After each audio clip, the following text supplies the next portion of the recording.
The woman bleeding in the snow had no phone, no ID, and no intention of telling him who she was. Jackson Reed was just a tired man trying to get home to his daughter. He didn't know her name. He didn't know that half the country was already searching for her. He didn't know that the people who put her in that ditch were already watching, waiting to finish what they started. All he knew was that she was alive. She was terrified, and she had looked at him with eyes that said, "Please don't make this worse." So he didn't. If this story already has you hooked, hit that like button right now and drop a comment telling me what city you're watching from. I want to see exactly how far this story travels.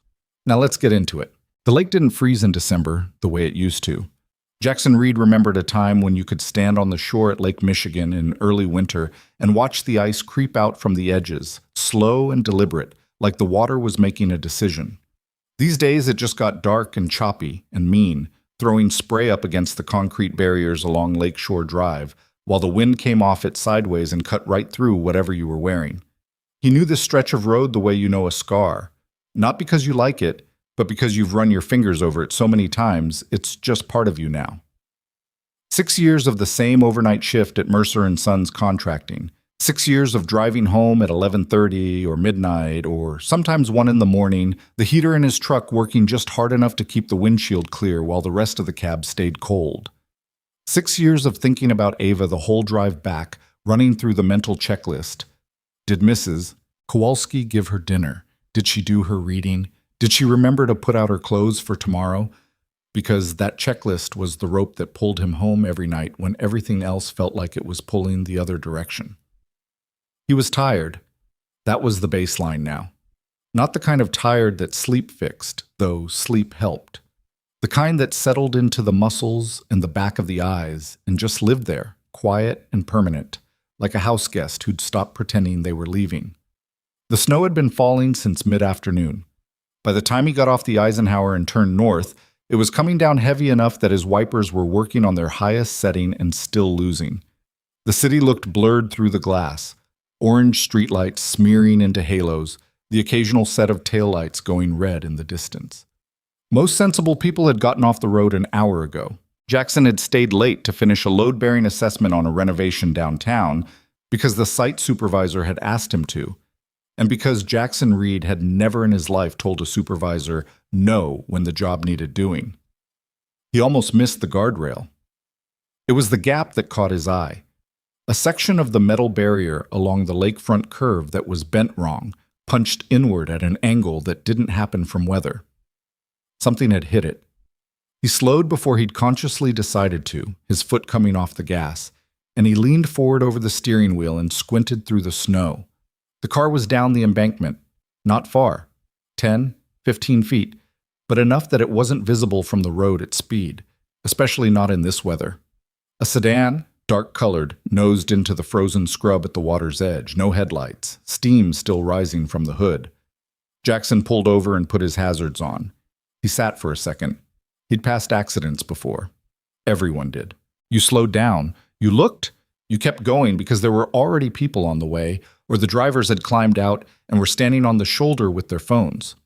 You kept going because stopping meant getting involved, and getting involved in other people's emergencies at midnight in a snowstorm on a Tuesday was not something most people were in a position to do.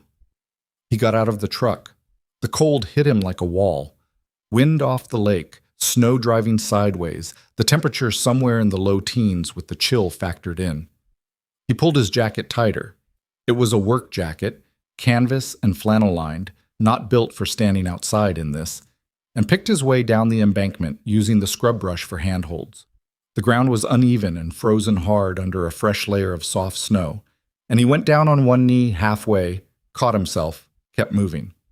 The car was a black Mercedes, late model, the kind with the long hood and the chrome trim that caught the ambient light even now, even crumpled against a frozen embankment at the edge of Lake Michigan. Both airbags had deployed. The driver's door was pushed in at the front quarter. Whatever she'd hit on the way down had caught the frame just right. He could see through the glass. The driver was a woman, slumped against the door, not moving. "Hey!" He knocked on the window with his knuckles. Nothing. He tried the door. It opened about 4 inches before the bent frame stopped it. He could see her better now. Dark hair, cut close to the jaw. a coat that cost more than his truck. Her forehead had hit something, he thought. There was blood at her hairline, not much, but enough, and she was pale in the way that worried him. "Hey, can you hear me?" He got his hand through the gap, got 2 fingers to the side of her throat, found a pulse. Strong enough. He let out a breath. She moved. Not much. Her head shifted. Her hands came up in the confused, grasping way of someone surfacing from unconsciousness, batting at nothing. "Easy," Jackson said. "Easy. I'm not going to hurt you. There was an accident. Can you tell me if you're hurt anywhere?" She turned toward the sound of his voice, and her eyes opened, and for just a second she looked at him with the pure, blank terror of someone who doesn't know where they are or how they got there. Then her eyes focused, and something changed in them. "Don't call anyone," she said. Her voice was rough, lower than he'd expected. "Please, don't call the police. You need medical attention. I'm fine." She said it the way people say it when they know it might not be true, but they're saying it anyway. Her hand found the door handle and she shoved at it, and the door groaned but didn't move. "The door is jammed, I know. Just stop moving, okay? You might have a neck injury." "I don't have a neck injury." "You were unconscious. I was asleep." He looked at her. She looked back at him, and even half-dazed, bleeding from the forehead, she had the bearing of someone who was used to people believing what she told them. "That's not what asleep looks like," Jackson said. She pressed her lips together and said nothing.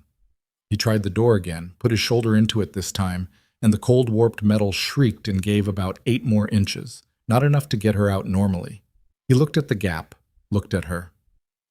"I'm going to have to pull you across the console," he said. "Passenger side. Can you move your legs?" She could. He watched her test it, methodical, like she was running a systems check on herself. Legs, arms, hands. She winced when she moved her left arm. "That shoulder," he said. "It's fine." You winced. "I have a high pain tolerance." That's not actually a good thing in this situation. He was already moving around the front of the car, navigating the ice, getting to the passenger door. It opened clean. "Come on, carefully." She came across the center console with more dignity than the situation had any right to allow, pulling herself along with her right arm, keeping her left tucked against her body. When she got to the passenger side, he got his hands under her arms and helped her out, and she made one sharp sound when her feet hit the ground, and she put weight on her left side. "Ribs," she said before he could ask. "Which ones?" "The left ones." "That narrows it down." She almost smiled. It was quick, involuntary, the kind that happens before you can stop it. Then it was gone. He got her up the embankment one careful step at a time, his arm around her waist, her right hand gripping his jacket like it was the only solid thing in the world. The snow was still coming down and the wind was still cutting across the lake, and she was shivering hard enough now that he could feel it through his jacket. At the truck she stopped. She looked at it. Then she looked at him. "Where are you taking me?" "Hospital," he said. "No."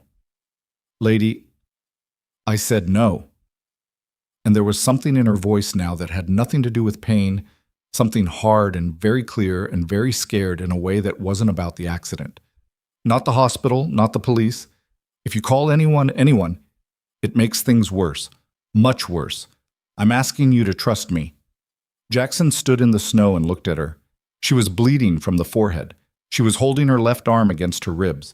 She was wearing a coat that probably cost $3,000, and she was standing in a blizzard at midnight begging a stranger not to call anyone. "Can you tell me your name?" he asked. A pause, long enough to mean something. "Not yet," she said. He opened the passenger door. His apartment was on the 3rd floor of a building on North Halsted that had been nice once, in the 1970s, and had since settled into a kind of comfortable shabbiness that Jackson had stopped noticing years ago. The hallway smelled like whatever Mrs. Petrova in 3A had cooked for dinner. Tonight it was something with cabbage, and the elevator was broken again, which meant 3 flights of stairs, which the woman managed without complaint but with a very controlled kind of breathing that told him the ribs were worse than she'd let on. He unlocked his door as quietly as he could. The apartment was dark except for the nightlight in the hallway. A little plastic duck that Ava had picked out at a dollar store 2 years ago, and that Jackson had never gotten around to replacing with something more adult. He set his keys down on the counter by the door the way he always did, out of habit, and turned back to the woman standing in his entryway. In the light, dim as it was, he could see her better. The cut on her forehead had stopped bleeding on its own, mostly, but it needed to be cleaned. Her hair was wet with snow, and her mascara had tracked a little under her left eye. She was looking around his apartment with an expression he couldn't quite read. It wasn't disdain. He'd braced for disdain, some reflex of a woman who clearly had money registering the smallness of the space, the secondhand furniture, the crayon drawings held to the refrigerator with alphabet magnets. It wasn't that. It was more like recognition, like the apartment meant something to her that he didn't understand yet. "Bathroom's down the hall," he said quietly. "I'll get the first aid kit." "You don't have to." "I know I don't have to." He was already moving to the closet by the kitchen, pulling down the plastic case he kept stocked with the thoroughness of a man who'd spent 6 years as the only adult in a household with a small child. He turned back. "Sit." She sat at the kitchen table. He noticed she chose the chair facing the door. He cleaned the cut on her forehead with antiseptic, and she didn't flinch, which he found both impressive and a little unnerving. Up close, she was younger than he'd initially thought. Not much more than 30, he guessed, maybe less. She had sharp, angular features, the kind that photographed well, and dark eyes that had not stopped taking inventory of her surroundings since he'd brought her through the door. "You're checking for exits," he said. "I'm not." "You looked at the window twice, and you know exactly how far you are from the front door." She was quiet for a moment. "It's a habit." "Okay." He pressed a butterfly bandage over the cut and leaned back. "You should see a real doctor. The ribs could be cracked." "I've cracked ribs before. I know what they feel like. These aren't cracked." "Bruised ribs still hurt like hell." "Yes," she said, "they do." He went to the refrigerator and got her an ice pack. The soft gel kind, the one he kept for Ava's inevitable collisions with the world. And she pressed it against her left side without being asked. "There's a guest room," he said, "which is mostly boxes, but there's a bed under the boxes. I can move them." She looked at him. "You're letting me stay here. You said no hospital. You said no police. It's a blizzard outside. You're hurt." He shrugged. "I've got a couch if you'd rather." "Why are you doing this?" It was a genuine question. Not suspicious, or not only suspicious. There was something underneath it that sounded almost like she'd never had to ask before, like the question itself was a new experience. Jackson thought about it. "Because my daughter's asleep down the hall and she's going to be up in 6 hours asking for pancakes, and I'd rather not have spent tonight driving past a hurt person I could have helped." He paused. "That's pretty much it." She looked at him for a long moment. "The room," she said finally. "Thank you." He moved boxes until almost 2 in the morning, carrying them to the hallway and stacking them against the wall, while the woman, he still didn't know her name, sat at his kitchen table and drank the tea he'd made her without asking, and stared at the surface of the table like it was telling her something. She didn't offer to help, and he didn't ask her to. When the room was cleared enough, he found the extra sheets in the closet and made up the bed with the same methodical efficiency he applied to everything, and he knocked on the kitchen door frame and told her it was ready. She stood, moved toward the hallway, stopped at the entrance to the living room and looked at the wall where Ava's drawings were taped up in a loose, sprawling gallery. Horses and people and things that might have been either suns with too many rays, her name printed in large, careful letters at the bottom of every one. "Your daughter?" she said. "Ava, yeah." "How old?" 6. She was quiet for a moment, looking at the drawings. "Her mother?" she asked. Then quickly, "You don't have to." "She passed 3 years ago." He said it the way he always said it, straight, clean, no extra weight on it, because he'd learned that the weight came back to you when you put it down too heavily. "It's just us." She nodded. She didn't say she was sorry, which he appreciated. People said they were sorry and then stood there waiting for you to make them feel better about having said it, and he was too tired tonight for that particular exchange. "Good night," she said. Good night, he said. There's an extra toothbrush under the sink. Ava goes through them. We've got a lot. She almost smiled again. There it was. That quick, involuntary thing, there and gone. He went to bed. He didn't sleep well. He never slept well anymore. Not all the way through. Not without some part of his brain staying near the surface, monitoring the apartment sounds. Ava's breathing, the rhythm of the building. But tonight there was another variable. The quiet behind the guest room door. The presence of a woman he didn't know who hadn't told him her name. Who was hiding from something she was too frightened to name. He lay in the dark and listened to the snow against the window and thought about the way she'd looked at Ava's drawings. The next morning started the way all his mornings started. Ava's door opened at 6:47. He knew, without looking at the clock, because it was always 6:47, some internal timer in his daughter running with a precision that he'd never been able to achieve himself, and her feet came down the hallway in the quick, light patter that he'd heard every morning for 6 years, and that still, every time, did something to the pressure in his chest that he didn't have a name for. She appeared in his doorway. "Daddy?" Not a question, an announcement. He was awake, she was awake, and now the day could begin. "Good morning, Bug. Is it still snowing?" "Probably." She disappeared. He heard her padding to the living room, heard the specific squeak of the middle floorboard, heard her pull back the curtain. A pause. "It's really snowing."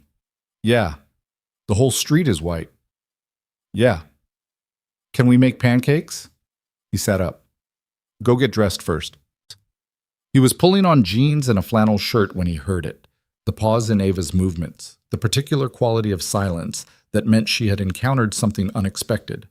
He came out of his room and found her standing in the hallway, looking at the guest room door, which was slightly open. Ava looked at him. "Daddy?" she said, in the very careful voice of a 6-year-old trying to process something before speaking about it. "There is a lady in the box room." "Yeah," he said. "She's a friend. She got hurt last night and needed a place to stay. Don't go in there. Let her sleep." Ava considered this. "What happened to her?" "She was in a car accident." "Did you help her?" "I did." She looked up at him with an expression of complete seriousness. "That was the right thing to do," she said. "I know." "Okay." The subject was apparently closed. "Now, pancakes." He was at the stove, one eye on the batter, and one on Ava at the table with her crayons. She drew at every possible opportunity, as if the world needed constant documentation, when he heard the guest room door. She came down the hallway slowly, one hand trailing the wall, moving with the careful deliberateness of someone whose ribs were reminding them of the night before. She'd found a hair tie somewhere, had pulled her hair back, and she was wearing the same clothes she'd been wearing last night, which were fine except for the blood at the collar of the coat that she'd draped over her arm. She stopped at the kitchen entrance when she saw Ava. Ava looked up from her drawing, looked at the woman, looked at her father, then back at the woman. "Hi," Ava said. "I'm Ava." The woman's face did something. It was subtle. A shift around the eyes, a softening that happened before she could compose herself. "Hi, Ava," she said. "I'm—" A pause. "Scarlet." "Scarlet is a color," Ava said. "It is. It's a red, like a specific red." Ava held up a crayon. "I have this one. It's called brick red, but I think scarlet red is better." "I think so too," the woman said. Jackson had kept his eyes on the stove through most of this. He now turned around. "Coffee?" he asked. "Please." He poured it. She came to the table and sat down, across from Ava, who had returned to her drawing but kept glancing up in the way she did when something interested her. Quick looks, cataloging. He put the coffee in front of her. She wrapped her hands around the mug. He went back to the stove. He flipped the pancakes, which were a little more golden than intended but not ruined, and he listened to Ava ask Scarlet what her favorite animal was and whether she liked horses, and whether she'd ever seen a real one, and whether the scar on her forehead hurt. "A little," Scarlet said to the last one. "Daddy says scars mean you survived something," Ava said. "He has one on his hand. He got it from a saw at work. He says it just means he was paying attention to the wrong thing." A pause. That's, yeah, that sounds right. Jackson set a plate of pancakes on the table without commenting on any of this. He left Scarlett with the phone number for a doctor he trusted, retired, former ER, now did private consultations out of a clinic on Lincoln, while he took Ava to school. The snow had stopped overnight, and the city was doing its usual morning thing, plows and salt trucks, and people shoveling walks and traffic moving with the particular grim efficiency of a Chicago winter. Ava talked the whole way about Scarlett, what she thought Scarlett's job was. A princess was the leading theory, though she was open to doctor or the kind of person who fixes things. Whether Scarlett would be there when she got home, whether they could all have dinner together. Don't plan her schedule, Jackson said. I'm not planning it, Ava said. I'm just asking. Same thing. She went into school with her backpack and her arguments unfinished, which was how most of their conversations ended, and Jackson drove back to the apartment. He parked the truck and sat for a moment with the engine off. He'd been thinking about it the whole drive, the thing he'd seen when he got up that morning to start the coffee. The news notification on his phone, the one he'd almost missed because he'd been thinking about pancakes and Ava's school bag. He'd caught enough of the headline to stop cold. He'd locked the screen and set the phone face down on the counter, and he'd made pancakes, and he'd watched the woman who was apparently one of the most recognizable faces in American business sit at his kitchen table and talk to his daughter about crayons and horses. He went upstairs. Scarlett was still at the table.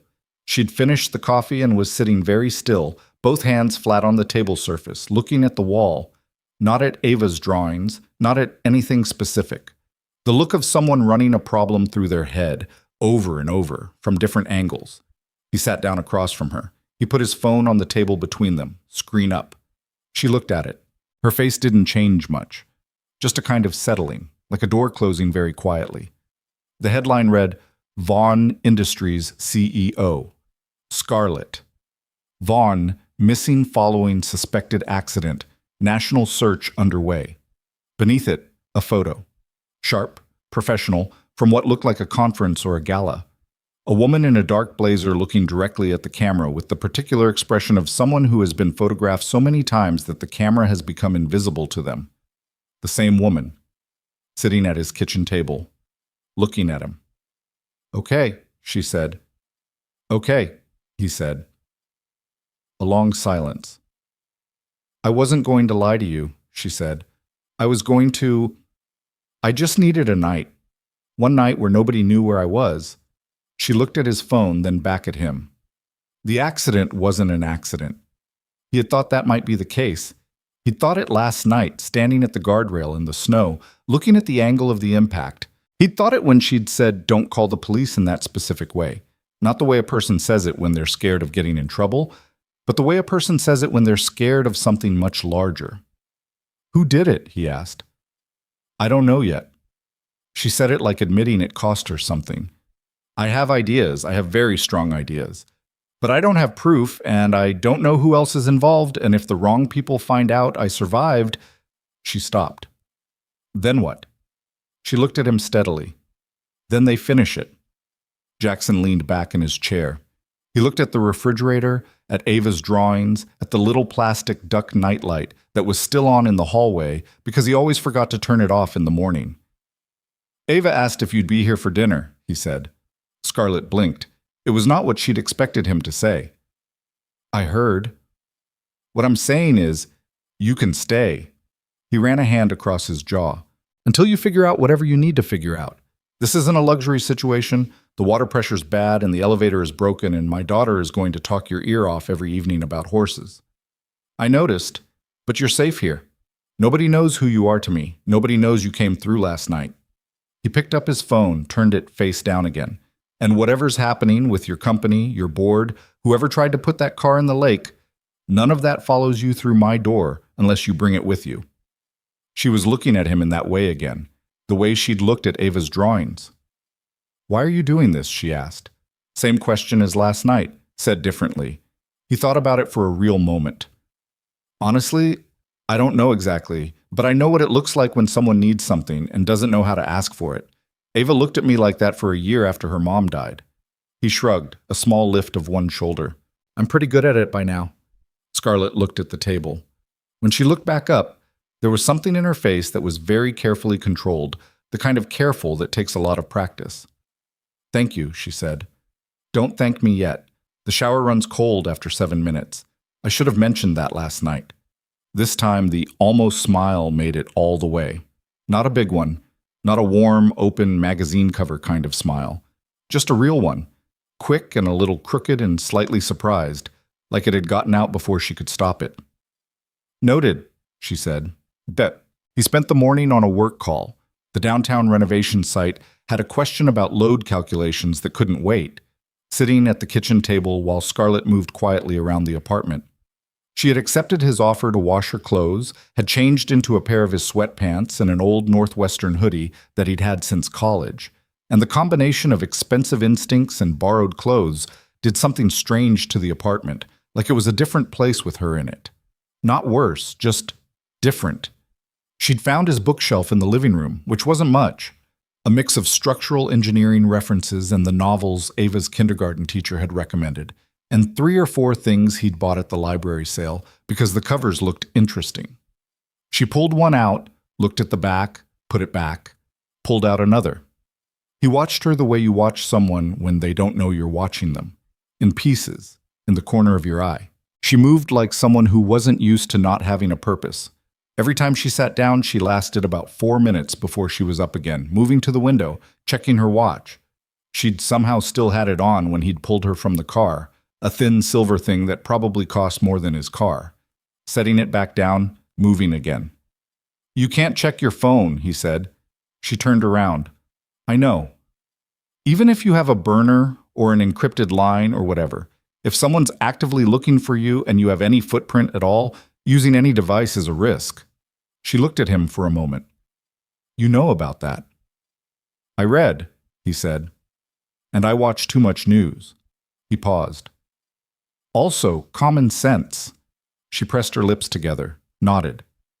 "There's a pad on the counter," he said, "if you need to write things down." She looked at the pad, looked at him. "You're very practical." "I have a 6-year-old. Practical is the only setting I have left." She took the pad to the table and sat down and started writing, and he went back to his call, and for a while the apartment was quiet, except for the sound of the city outside, and the scratch of her pen and the muffled conversation about rebar tolerances that was currently occupying 30% of his professional brain, while the other 70% kept circling back to the fact that Scarlett Vaughn, the Scarlett Vaughn, whose company employed 40,000 people, whose face had been on the cover of 3 national magazines in the last 2 years, who had apparently been deliberately driven off a road into Lake Michigan last night, was sitting at his kitchen table in his college sweatshirt doing whatever billionaire CEOs did on lined notebook paper. He thought about what she'd said. "If the wrong people find out I survived, they finish it." He had not asked her to elaborate. He wasn't sure he needed to, but he thought about it for the rest of the morning, and by the time he went to pick up Ava from school, he'd stopped questioning why he'd made the offer. Some things you just did. Not because they were smart, not because the math worked out, because someone needed it, and you happened to be there, and the alternative was driving away. He'd tried driving away once, 3 years ago, from a different kind of situation entirely, a different kind of wreckage. He'd stood at the edge of a choice and thought about how much easier it would be to just keep moving. He hadn't been able to do it then either. The school doors opened and Ava came out in her red coat, backpack bouncing, already talking before she'd cleared the steps, her voice carrying across the snow-covered yard. "Daddy, we made snow maps today. I made a map of our whole block." Miss Chen said mine was the most detailed. "Is Scarlett still there? Can I show her my map?" He crouched down to her level. "She's still there." Ava's face did what Ava's face did. He straightened up and took her hand, and they walked back to the car, and he thought, whatever is coming, whatever this woman brought with her through his door last night, it's already too late to be simple. It always was. But that night, after dinner, which was spaghetti, which Ava helped make by stirring the sauce in a very focused way and narrating the process as if she were hosting a cooking show. After Ava had shown Scarlett her snow map and gotten Scarlett's verdict, very detailed, Ava accepted this with professional satisfaction. After the dishes were done, and Ava had been put to bed with her book and her protests about still being tired from the night before, Jackson sat on the couch, and Scarlett sat in the armchair, and the apartment settled into the quiet that happened after Ava went to sleep. "Your daughter thinks I'm a princess," Scarlett said. "She told you?" "She asked me if I lived in a palace. I told her I lived in a penthouse. She said that counts." Jackson made a sound that was almost a laugh. It surprised him. "She's not wrong." Scarlett was looking at the wall of drawings. "She draws every day?" "Every single day. Goes through a pack of paper a week. I've started buying it in bulk." "What does she want to be?"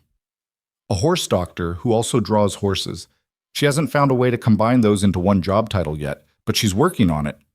A small silence. "She's—" Scarlett started and then stopped. "Yeah," he said. She looked at him. "I wasn't going to say something cliché." "I know you weren't." She leaned her head back against the chair. Her left hand was still pressed lightly against her side, unconscious habit now. The cut on her forehead was clean under the bandage, no signs of infection. She looked, for the first time since he'd pulled her from the car, like she wasn't entirely operating from emergency mode. "When I was building the company," she said, to the ceiling more than to him, "I used to tell myself that everything I was giving up was temporary, that I'd get to the other side of it, and then I'd have time, have a life." She paused. "I've been telling myself that for 10 years. He said nothing. "It's not temporary," she said. "There is no other side. You just keep building because you don't know how to stop, because stopping feels like dying, and you tell yourself the trade is worth it." She turned her head to look at him. "What do you trade?" He thought about it honestly. "Sleep, mostly. Time to be just a person and not someone's dad. Being able to do things spontaneously." He looked at the hallway, at the light from the duck nightlight. "I don't actually miss most of it." "You mean that?" "I mean that." She studied him. "How?" "I don't know. It's just true." He shifted on the couch, put his feet up on the edge of the coffee table, then thought better of it, put them back down. "She's the best thing I've ever done. That's not a figure of speech. I've done some good work, real work, things that stand up. But none of it's the best thing. She is." Scarlett was quiet for a long time. Outside, the wind was back, running itself along the building's edge, rattling the old windows in their frames. "I need to check on something tomorrow," she said finally. "Something I can do without being seen. There's a person I need to contact, someone I trust, but I have to be careful." "Okay," he said. "It might make things more complicated." "They're already complicated." She looked at him. Something moved in her expression. Not quite gratitude, not quite something else, but something in the neighborhood of both. "Most people would have asked me to leave by now." "Most people would have," he agreed. She stood, careful with her ribs, tucking the ice pack back against her side. "Good night, Jackson." It was the first time she'd used his name. He wasn't sure when she'd learned it, from Ava probably, or the mail by the door, or both. It registered the way things register when you're tired and not fully guarded. "Good night, Scarlett," he said. She went down the hall. The guest room door closed. He sat in the quiet for a while. The duck nightlight threw a small warm circle of light into the hallway. Somewhere in the city, a lot of people were looking for the woman sleeping 20 feet away from him, and at least some of those people wanted her dead. He turned off the lamp and went to bed. He still didn't sleep well. But it was a different kind of wakeful now. Not just the parent monitoring that had become second nature, but something sharper, something that was paying attention. Outside, the lake was dark and the wind was cold, and the city went on doing what cities do, indifferent to the small, extraordinary thing that had happened in one apartment on North Halsted, where a man who had nothing extra to give had given it anyway, and where a woman who had everything had spent the night discovering what everything did not include. Neither of them knew yet how much was coming. But the snow had stopped, and it was a different kind of morning. 3 days in, Scarlett stopped flinching every time the front door opened. It was a small thing. Jackson noticed it the way he noticed most things, sideways, without making anything of it. The first morning she'd been up before him, sitting at the kitchen table with both hands around a coffee mug, facing the door, and every sound from the hallway outside had drawn her eyes to it in a way that was automatic and controlled at the same time, like a reflex she'd trained herself to manage. By the third morning, she was still up before him. She slept badly, He could tell. Not from anything she said, but from the sounds he'd half-registered through the wall. The specific restless quiet of someone lying awake and not choosing to do anything about it. But she was reading one of his books when he came out. Not watching the door. He didn't say anything about it. He made coffee. She looked up when he came in, and there was a moment of the slightly awkward thing that had been a feature of mornings since she arrived. Two people figuring out the geometry of a shared kitchen, the silent negotiation of who moves where, who gets the counter space, how much conversation is appropriate at 6 in the morning, and then it settled, the way things settle when they're done settling, and she went back to the book and he started on eggs. "You cook every morning?" she asked, without looking up. "Ava doesn't eat cold cereal. I tried once." She looked at it like I'd served her something from a crime scene. Scarlett made a sound. It was close enough to a laugh that it counted. He cracked 4 eggs into the pan and thought, 3 days ago, she didn't make sounds like that.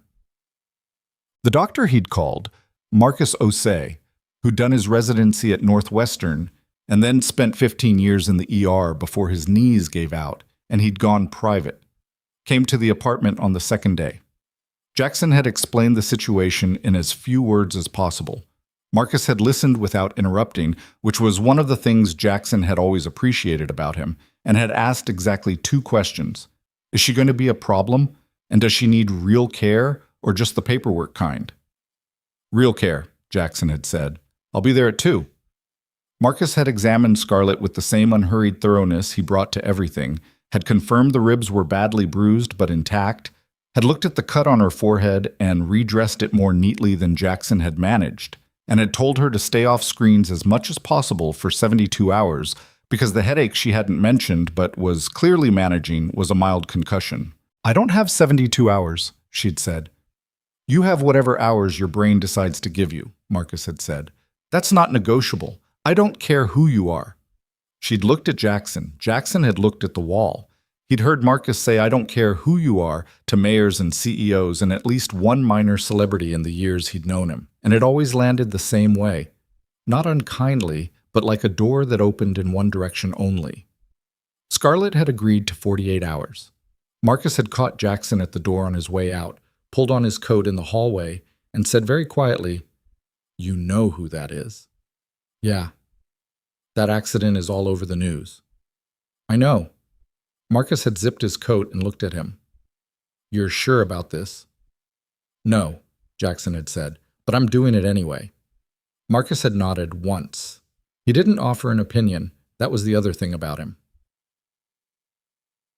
The 48 hours came and went. Then 72. Then a week. It didn't happen because either of them made a decision. It happened the way most things happened in the apartment on North Halsted, incrementally, without announcement, through the accumulation of small, ordinary things. Ava asking Scarlett to check her math homework, and Scarlett sitting down at the table for 40 minutes going through it with a patience that surprised him, because patience was not the quality he'd have attributed to her in the first 24 hours. Scarlett taking over the dishes one evening while Jackson handled a work call that ran long, and doing it without being asked and without making it a thing. The notebook filling up with her writing, dense, cramped, columns of names and dates and figures that she kept face down when she wasn't working on it, which he respected without needing it explained. On the 4th evening, she asked him about his work, not in the polite passing way that people ask when they don't actually want the answer, but feel socially obligated to inquire. She asked, and then she listened, and when he got into the specifics, load distribution on older structures, the math of how weight moved through concrete and steel, the problem with the downtown renovation that he'd been trying to solve in his head for 3 days. She asked the kind of follow-up questions that meant she was actually tracking what he was saying.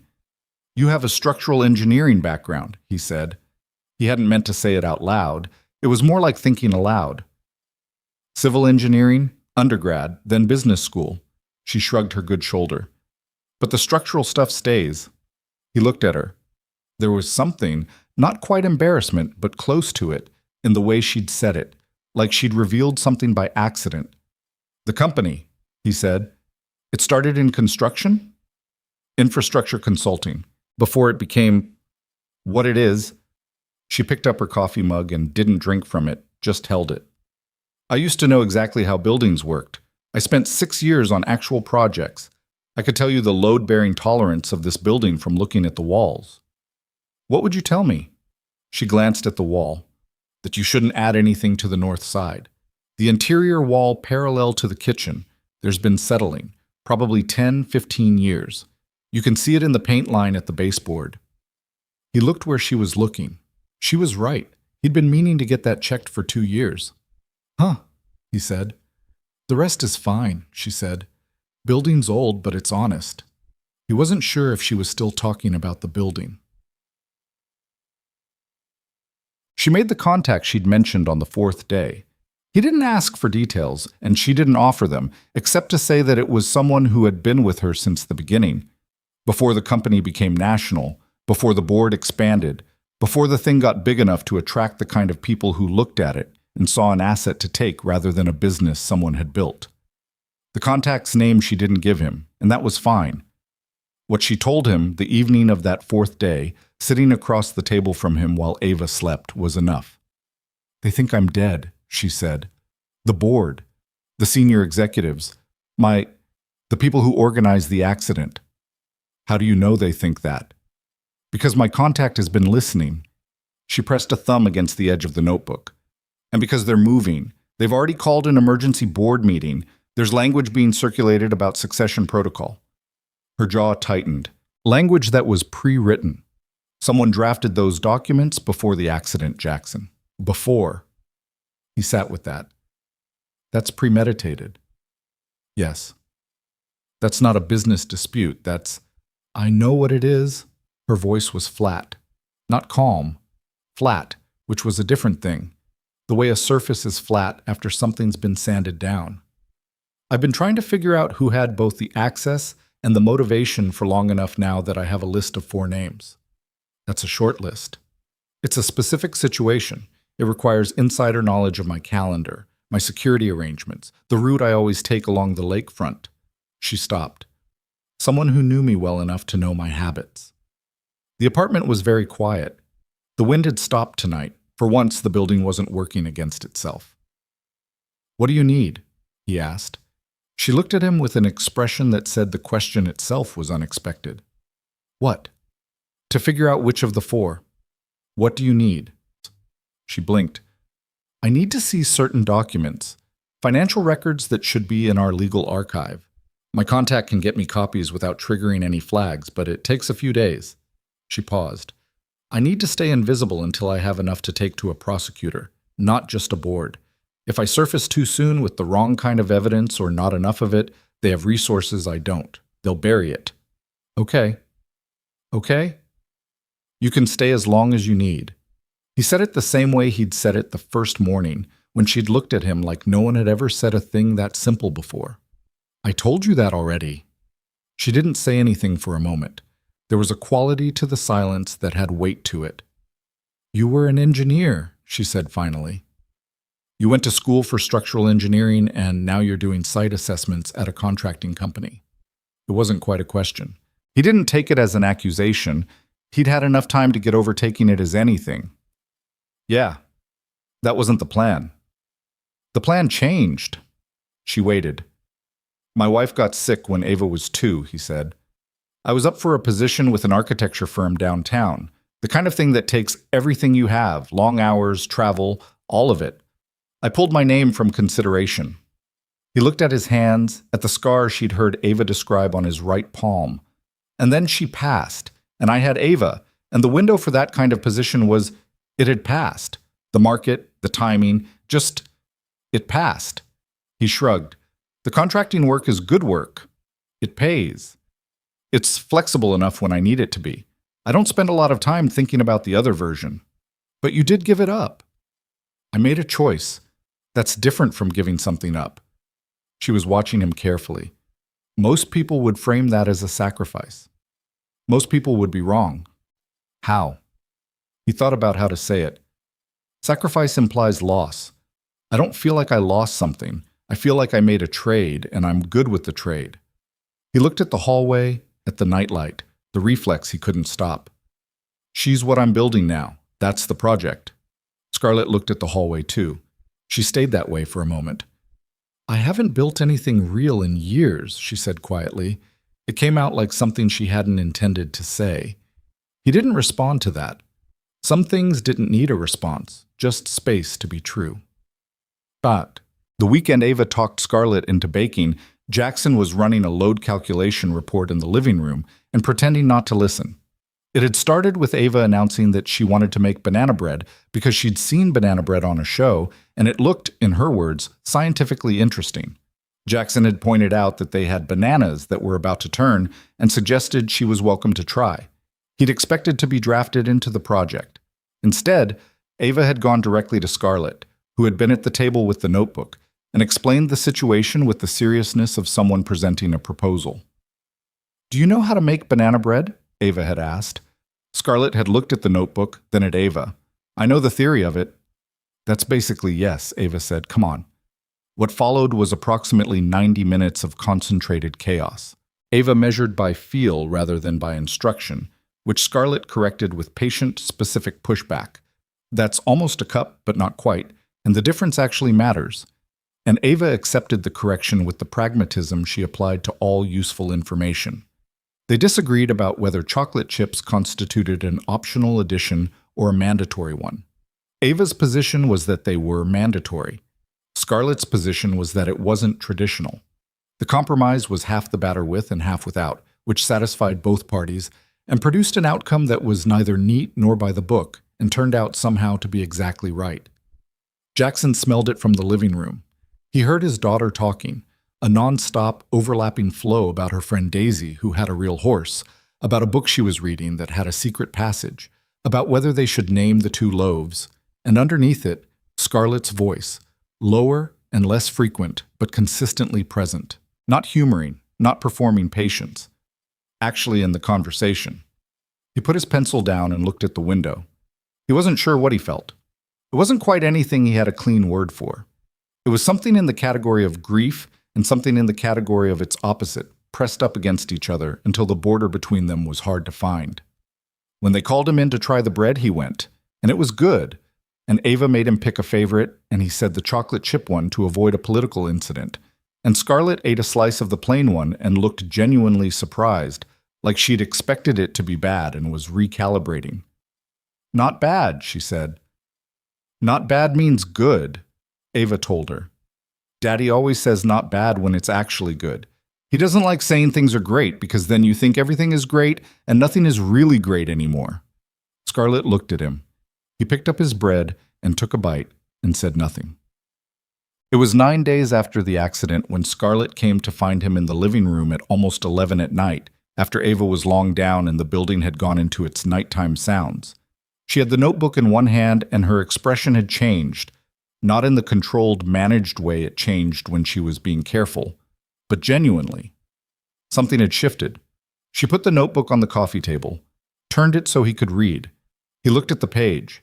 She'd been building a timeline, dates, transactions, board communications, cross-referenced against what her contact had been sending. He followed the columns. He wasn't a forensic accountant, but he understood documentation, and he understood structure. And what he was looking at had a structure he recognized, a thing that had been built quietly, over time, by someone who knew exactly where they were working. One name appeared more than any other. He looked up. "Tell me who this is." "His name is Leonard Holt." She said the name carefully, like it was something she'd been preparing to say for a while and still wasn't ready. "He's been my mentor for 12 years. He was on the board of my first company when I was 22 years old. He's the one who taught me how to read a financial statement, how to structure an acquisition, how to survive a hostile board." A pause. "He's the one who told me my instincts were worth trusting." Jackson looked at the name on the page. "And he's the one who arranged the accident," she said. It wasn't a question. He could see it. The financial movements, the timing, the forged authorization documents her contact had flagged, the calendar records. He wasn't a lawyer, and he wasn't law enforcement, but the shape of it was plain. "Why?" he asked. "Because he positioned himself to acquire controlling interest of Vaughn Industries if I died without a succession in place. There are documents that should have been filed 2 years ago, documents that would have prevented any of this, that were never filed. He was the one who told me they'd been handled. Her voice was steady, but her hands weren't, just a slight tension in the fingers holding the notebook, the only place the control broke. He handled it himself, and he didn't file them. The apartment was quiet. The refrigerator hummed. Somewhere in the building, a pipe ticked. "Scarlett," he said. "Don't tell me to be careful," she said, flat. "I know to be careful." "I wasn't going to say that." She looked at him. "I was going to say that I'm sorry," he said. "That's a real thing to lose, regardless of what he did. 12 years. Her face did the thing where something moved through it that she hadn't planned for. She pressed her lips together and looked at the notebook and didn't say anything for a moment. "Yeah?" she said finally. "Just that." He let it be. Met. The thing with Ava and the horse happened on the 11th day. One of Ava's classmates had a birthday at a stable out in the northwest suburbs. A real working stable, the kind with actual horses that you could actually be around. And Ava had been talking about it for 2 weeks with the escalating intensity of someone who had been promised the thing they wanted most in the world. Jackson had the Saturday morning free. The drive was 40 minutes in light traffic. Scarlett had been at the table with her notebook when he was getting Ava ready, had watched the production with the amusement she'd started allowing herself to show around them. Ava couldn't find one of her gloves, which led to a full search of the apartment, which turned up the glove inside a boot for reasons that were never satisfactorily explained. And when Jackson grabbed his keys and looked back, Scarlett was watching from the hallway entry. He stopped. He hadn't planned what he was about to say. "You can come if you want," she blinked. "To a birthday party at a horse stable." "You don't have to, He picked up the errant glove from the floor and turned it right side out. "You've been inside for 11 days. It doesn't have to be that extreme. I'd be recognized." Suburban stable on a Saturday morning in winter. Baseball cap, the coat I've got by the door that you've been using. Nobody's looking for you in Palatine, Illinois. She looked at the coat on the hook by the door, a navy blue canvas thing that was a size too big on her and completely without the markers of her usual life. She looked at him. Ava came hurtling down the hall with both gloves now, triumphant. "Ready!" Then she saw Scarlett. She pointed. "Are you coming?" "Maybe," Scarlett said. "Yes or no," Ava said. She had very little patience for maybe. A pause. "Yes," Scarlett said. Ava made a sound of satisfaction and went to get her backpack. Jackson handed Scarlett the coat. The stable was owned by a family named Larson, 2 generations of them still working it, and it smelled the way stables smell. Hay and cold air and animals, and something specific to old wood buildings that Jackson had no word for, but that Ava, apparently, had been waiting her whole life to experience. She walked through the main entrance and stopped cold and just breathed it in, and her face had the expression of someone recognizing a place they've never been. He stayed near Ava and kept an eye on Scarlett in his peripheral vision. She'd pulled the cap low and had the collar of the coat up, and in the general chaos of a dozen 6-year-olds and their parents and the controlled good humor of the Larson daughter who was running the party, she was completely unremarkable. Just another adult standing slightly apart, watching. He watched her watch the horses. She hadn't grown up around animals. She'd mentioned that once, offhand, talking to Ava about something. She'd grown up in a small apartment in Detroit with a mother who worked 2 jobs, and the closest she'd come to a horse was a poster on a classroom wall. He could see it now. The careful distance she kept at first, the way her hands stayed in her pockets, the way her eyes tracked the animals with something between wariness and wanting. Ava, predictably, had no such hesitation. Within 20 minutes, she was being supervised by one of the Larson grandkids and patting a very patient chestnut mare named Rosie, narrating the experience at full volume to anyone within range. Jackson was talking to another parent about nothing in particular when he realized Scarlett had drifted closer to the paddock. She was standing at the fence. The chestnut mare had moved away from Ava for a moment and come to the fence of her own accord, the way horses sometimes did. That slow, curious approach, the large dark eye up close, the warm breath visible in the cold air. Scarlett had taken her hands out of her pockets. She was very still. She reached out and put her palm flat against the horse's face. The horse leaned into it slightly. Jackson looked away. He didn't know why. Something about the moment felt private. On the drive home, Ava fell asleep in the back seat 20 minutes in, her head against the door, her mouth slightly open, still wearing her party hat. The radio was on low, one of those stations that played things nobody specifically chose, but that filled space well. Scarlett was watching the highway. "You okay?" he asked. "Yes." Then, after a moment, "That horse, Rosie." "Yeah. She stopped, started again. "I didn't expect it to feel like that. An animal just deciding you're worth its attention." He glanced at her. She was still looking at the highway, but her jaw was different, not tight in the way it usually was. "Ava would tell you that Rosie has excellent judgment," he said. Scarlett made the sound that was almost a laugh, the one he'd been hearing more frequently over the past week. "She would," she said. "She'd be right." They drove the rest of the way in a quiet that had changed quality from the quiet of their first few days, less the silence of two strangers being careful around each other, more the silence of two people who'd said what needed saying and were comfortable letting the rest be. The documents came through on the 13th day.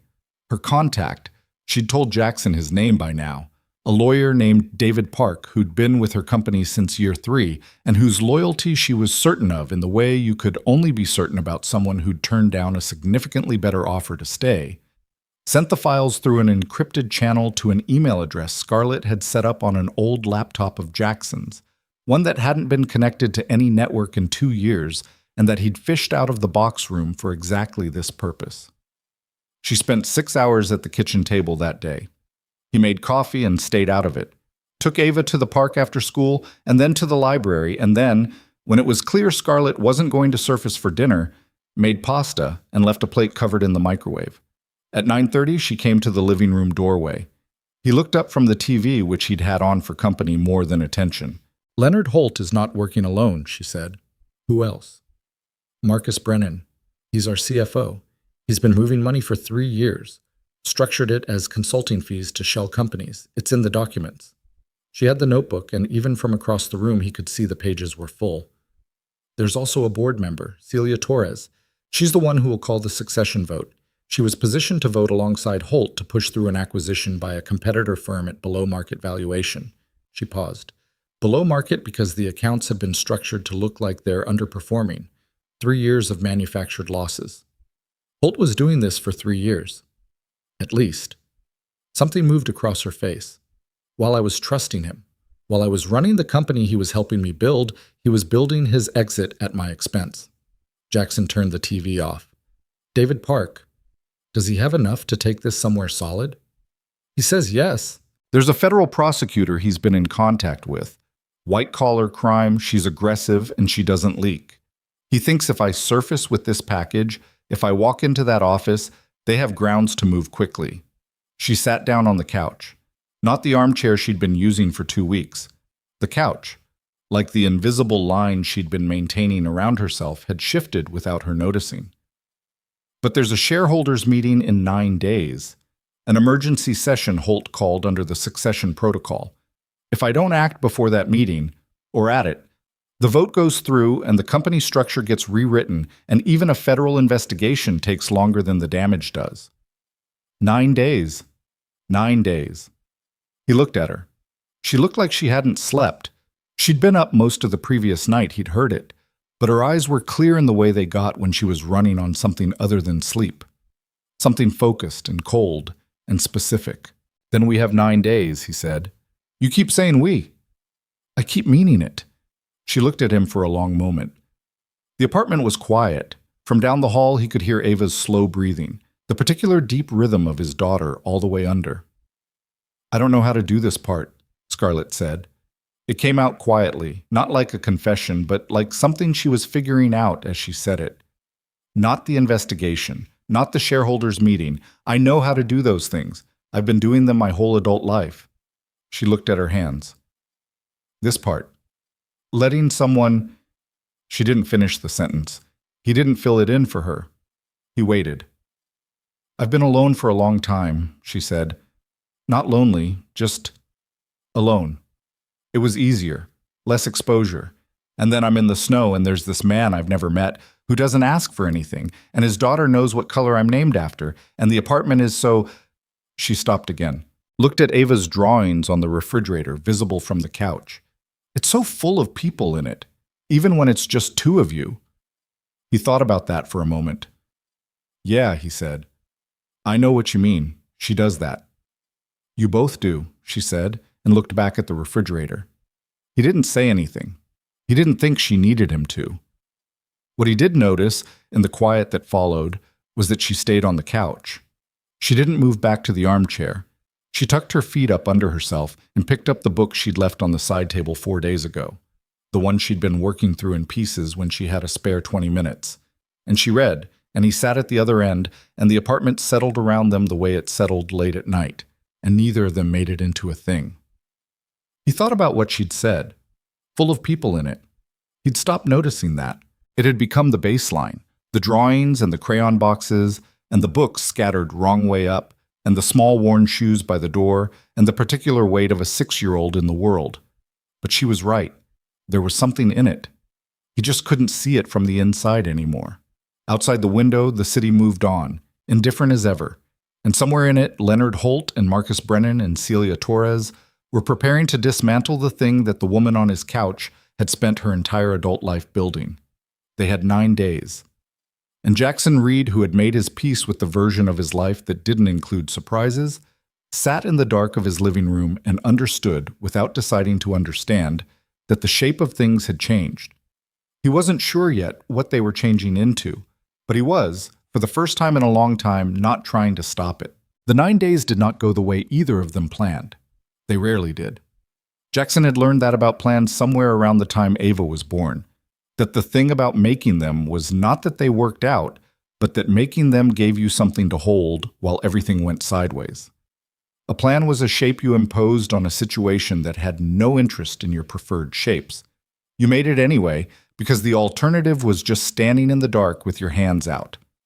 The first 2 days after Scarlett laid out the timeline, things moved the way they were supposed to. David Park made contact with the federal prosecutor, a woman named Elaine Cho out of the Northern District of Illinois, who had a record of going after white-collar cases with the focused aggression of someone who took financial crime as a personal affront. David sent Jackson a message through the encrypted channel. She's interested, needs more, working on it. Scarlett worked. That was the right word for it. She didn't just review the documents, she dissected them, building a case architecture that was clean enough for a prosecutor and detailed enough to close every exit. She worked at his kitchen table for 14 hours at a stretch, eating whatever he put in front of her, refilling her own coffee, now without asking, moving through his apartment with a comfort that had arrived so gradually that he couldn't say exactly when it happened.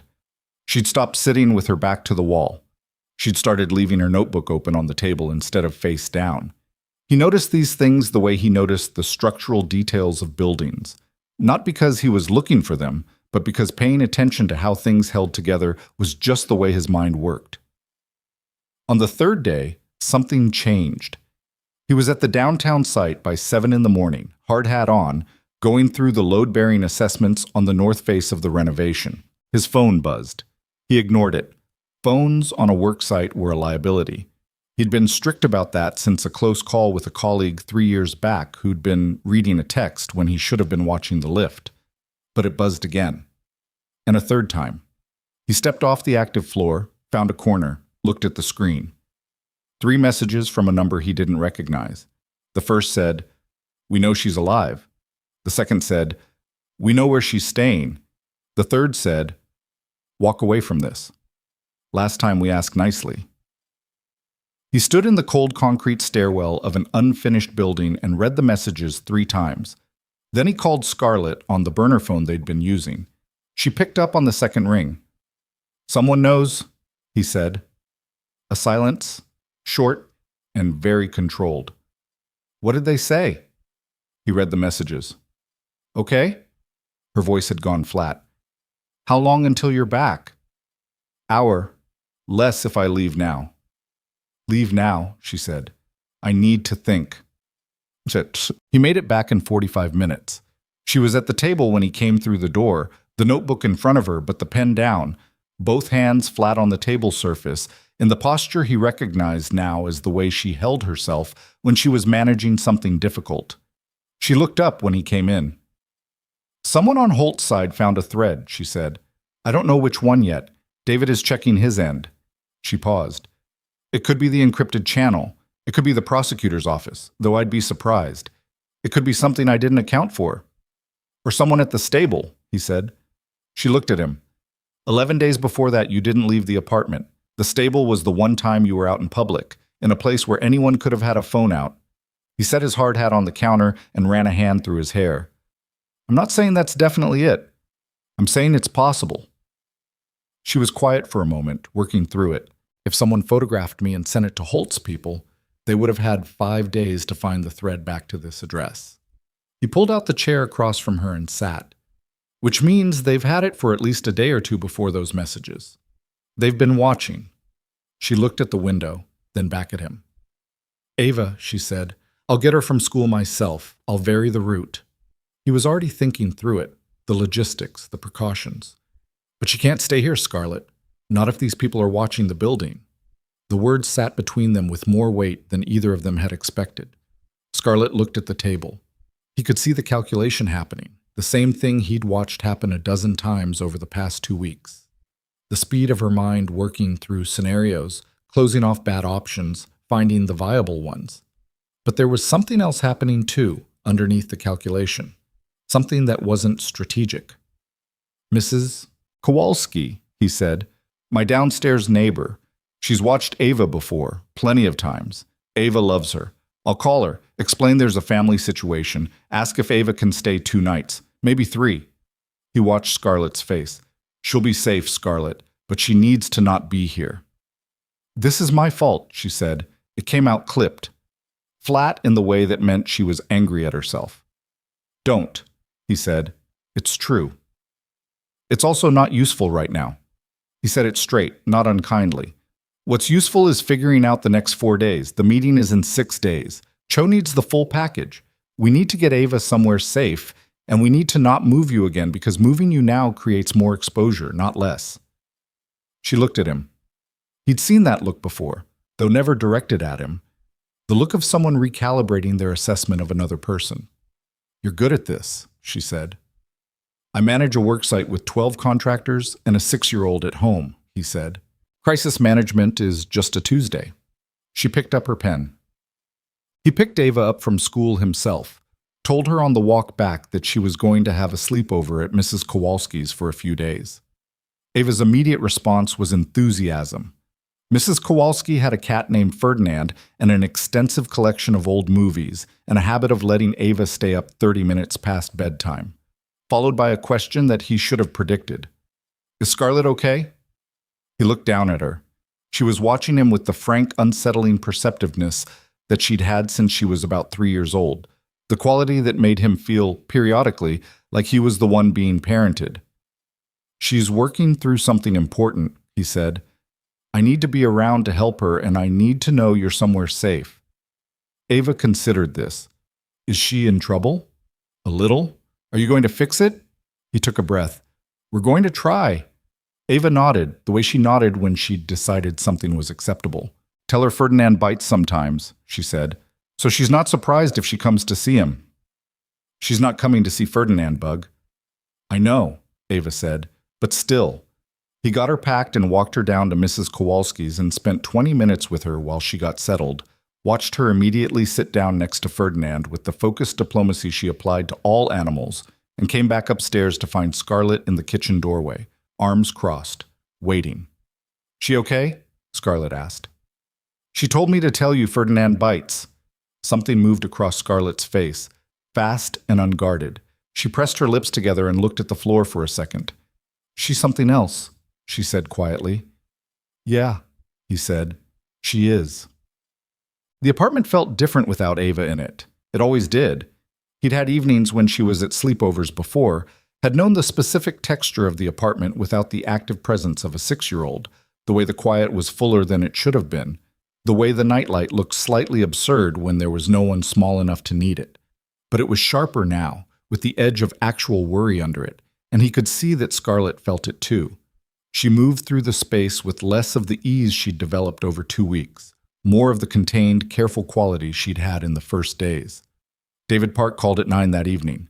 Jackson sat at the kitchen table while Scarlett had the phone on speaker between them, her hand flat next to it, like she needed something solid to press against. "Holt knows she's in Wicker Park," David said. His voice was careful, the careful of a man who'd been choosing his words very deliberately for several days. "My source inside the firm says he has someone watching a 2-block radius. He doesn't have the specific address yet." "How long until he does?" Scarlett asked. 48 hours? Maybe less. A silence. "The Cho meeting," Scarlett said. "Can we move it up?" "She's available day after tomorrow, 9 in the morning." David paused. "Scarlett, she needs the full package, not 80% of it. If you walk in there without the shell company documentation and the forged succession filings, she can express interest, but she can't act. Holt has lawyers who will find every gap." "I have the shell company documents, the authorization signatures on the forged filings, the ones that place Holt's hand on them directly." Scarlett looked at the notebook. "I need 1 more day on those. There's a gap in the chain. I can close it, but I need Park's archive access." "I'll get it to you by tomorrow morning," David said. 6 a.m., she said. 6 a.m., he said. She ended the call. The kitchen was quiet. The radiator ticked. She said, "If they get this address before the meeting—" "They won't," he said. "You don't know that." "No," he said. "But we're not going to act like they will. We're going to close the documentation gap, go to Cho, and end this before Holt's people finish tightening the circle." He looked at her. "That's the plan." "You said plans don't— I know what I said. We still need one." She looked at him for a moment. Then she picked up her pen and went back to the notebook. "Ito." The knock came the following afternoon. Not a knock exactly. More of a deliberate, authoritative series of impacts that told Jackson, before he'd even gotten off the couch, what was on the other side of it. He'd heard that knock before. Not at this door, but at the site office, once, 2 years back, when there'd been a question about permits. He recognized the particular weight of official business. He looked at Scarlett. She had already closed the notebook. "Bedroom," he said, low. She didn't argue. She moved down the hallway and he heard the guest room door close, soft as breath. He opened the front door. 2 men. Plain clothes, but the kind of plain clothes that weren't fooling anyone. The posture, the shoes, the way they held their IDs out with the automatic ease of people who did it 15 times a day. Chicago PD, Detective Division. "Jackson Reed?" "Yeah." "I'm Detective Vargas. This is Detective Choi. Can we come in?" Vargas was broad-shouldered, mid-40s, with the air of someone who had seen most human behavior and had settled into a mild, permanent skepticism about all of it. Choi was younger, stood slightly behind and to the left, watching Jackson's face with a specific kind of attention. "What's this about?" Jackson asked. "Car accident," Vargas said. "About 2 weeks ago. Lakefront curve, late night, black Mercedes went through the barrier." He paused. "You know anything about that?" Jackson's face did not change. He had never been a good liar, but he'd spent 6 years learning to be steady. Steady in emergencies, steady when Ava was sick and scared, steady when things broke down and someone needed to hold the line. He stood in the doorway and was steady. "I drive that stretch sometimes," he said, "coming home from a late shift." "You drive it the night of December 9th, around 11:30? "I might have. I work late sometimes." Vargas pulled out a small notebook of his own. Jackson felt an absurd urge to think about Scarlett's notebook filling with evidence while this detective's notebook was filling with questions about the same incident from 2 different directions. "We have a traffic camera that picked up a truck matching your plates about a quarter mile from the accident site," Vargas said. 14 minutes before the call came in. He looked up from the notebook. "Anything you want to tell us about that?" "I probably drove past it," Jackson said. "You didn't stop." "I didn't see anything." Choi was watching him. Vargas made a note. Neither of them showed anything on their faces. "Mr. Reed," Vargas said, and his tone shifted in a way that Jackson felt at the base of his spine. "We've had a complaint filed. Serious one. Alleges that you were involved in the accident, possibly caused it." The sentence landed in the quiet apartment like something dropped from a height. "That's not true," Jackson said. "The complaint is specific, includes documentation, traffic records, a witness statement." "A witness statement saying I caused an accident I wasn't involved in." "I'm not here to tell you the complaint is accurate," Vargas said. He had the measured neutrality of someone who'd done this 1,000 times and knew that neutrality was the only tool that worked. "I'm here to ask if you'd like to come in voluntarily to answer some questions." Jackson understood what was happening. Somewhere in the clean paperwork of Leonard Holt's operation, a document had been produced that placed Jackson Reed at the scene of Scarlett Vaughn's accident in a way that meant something. A false witness, a manufactured record, something that turned a good Samaritan who'd pulled a woman from a damaged car into a person of interest in the disappearance of a billionaire CEO. He thought about Ava. He thought about the fact that she was downstairs 2 floors below with Ferdinand and old movies and Mrs. Kowalski, who didn't know anything about any of this. He thought about what voluntary questioning turned into if he went in without a lawyer and without Scarlett having reached Cho first. "I'd like to call an attorney before I say anything else," he said. Vargas nodded. "That's your right." He handed over a card. "We'd appreciate you coming in within 24 hours, Mr. Reed. Voluntarily is better for everyone." They left. He stood in the doorway for a moment after the elevator doors closed, holding the card, listening to the building's sounds return to normal. Then he closed the door, turned around, and Scarlett was standing in the hallway. She had heard everything. "They're framing you," she said. Her voice was very quiet and very specific. "Yeah," he said. "I figured." "Jackson, don't." He set the card on the counter, picked up his phone. "I need to call someone, and you need to call David. We need Cho today, not tomorrow morning. Today. She's not scheduled. I know she's not scheduled. I also know that in roughly 12 to 24 hours, I'm either going in for questioning based on manufactured evidence, or I'm a person of interest in the disappearance of the most publicly searched woman in the country." He looked at her. "Which one of those is better for your case? You walking into Cho's office tomorrow alone, or you walking in today with the man who saved your life, who is currently being set up to take the fall?" She looked at him. He could see the calculation happening, fast and merciless. He could also see the thing underneath the calculation. The guilt, the anger directed inward. The same thing she'd felt when she'd realized the crash was arranged, and that her presence in his apartment had brought the problem here. "Jackson," she said again, differently this time. "Stop apologizing before you start," he said. "I made choices. This is one of the outcomes. Now let's close the gap on those documents and get to Cho's office." Her jaw tightened. "I'm not apologizing," she said. "I was going to say that I won't let them do this to you. That's not the same thing." He looked at her for a moment. "Okay," he said. "Okay," she said.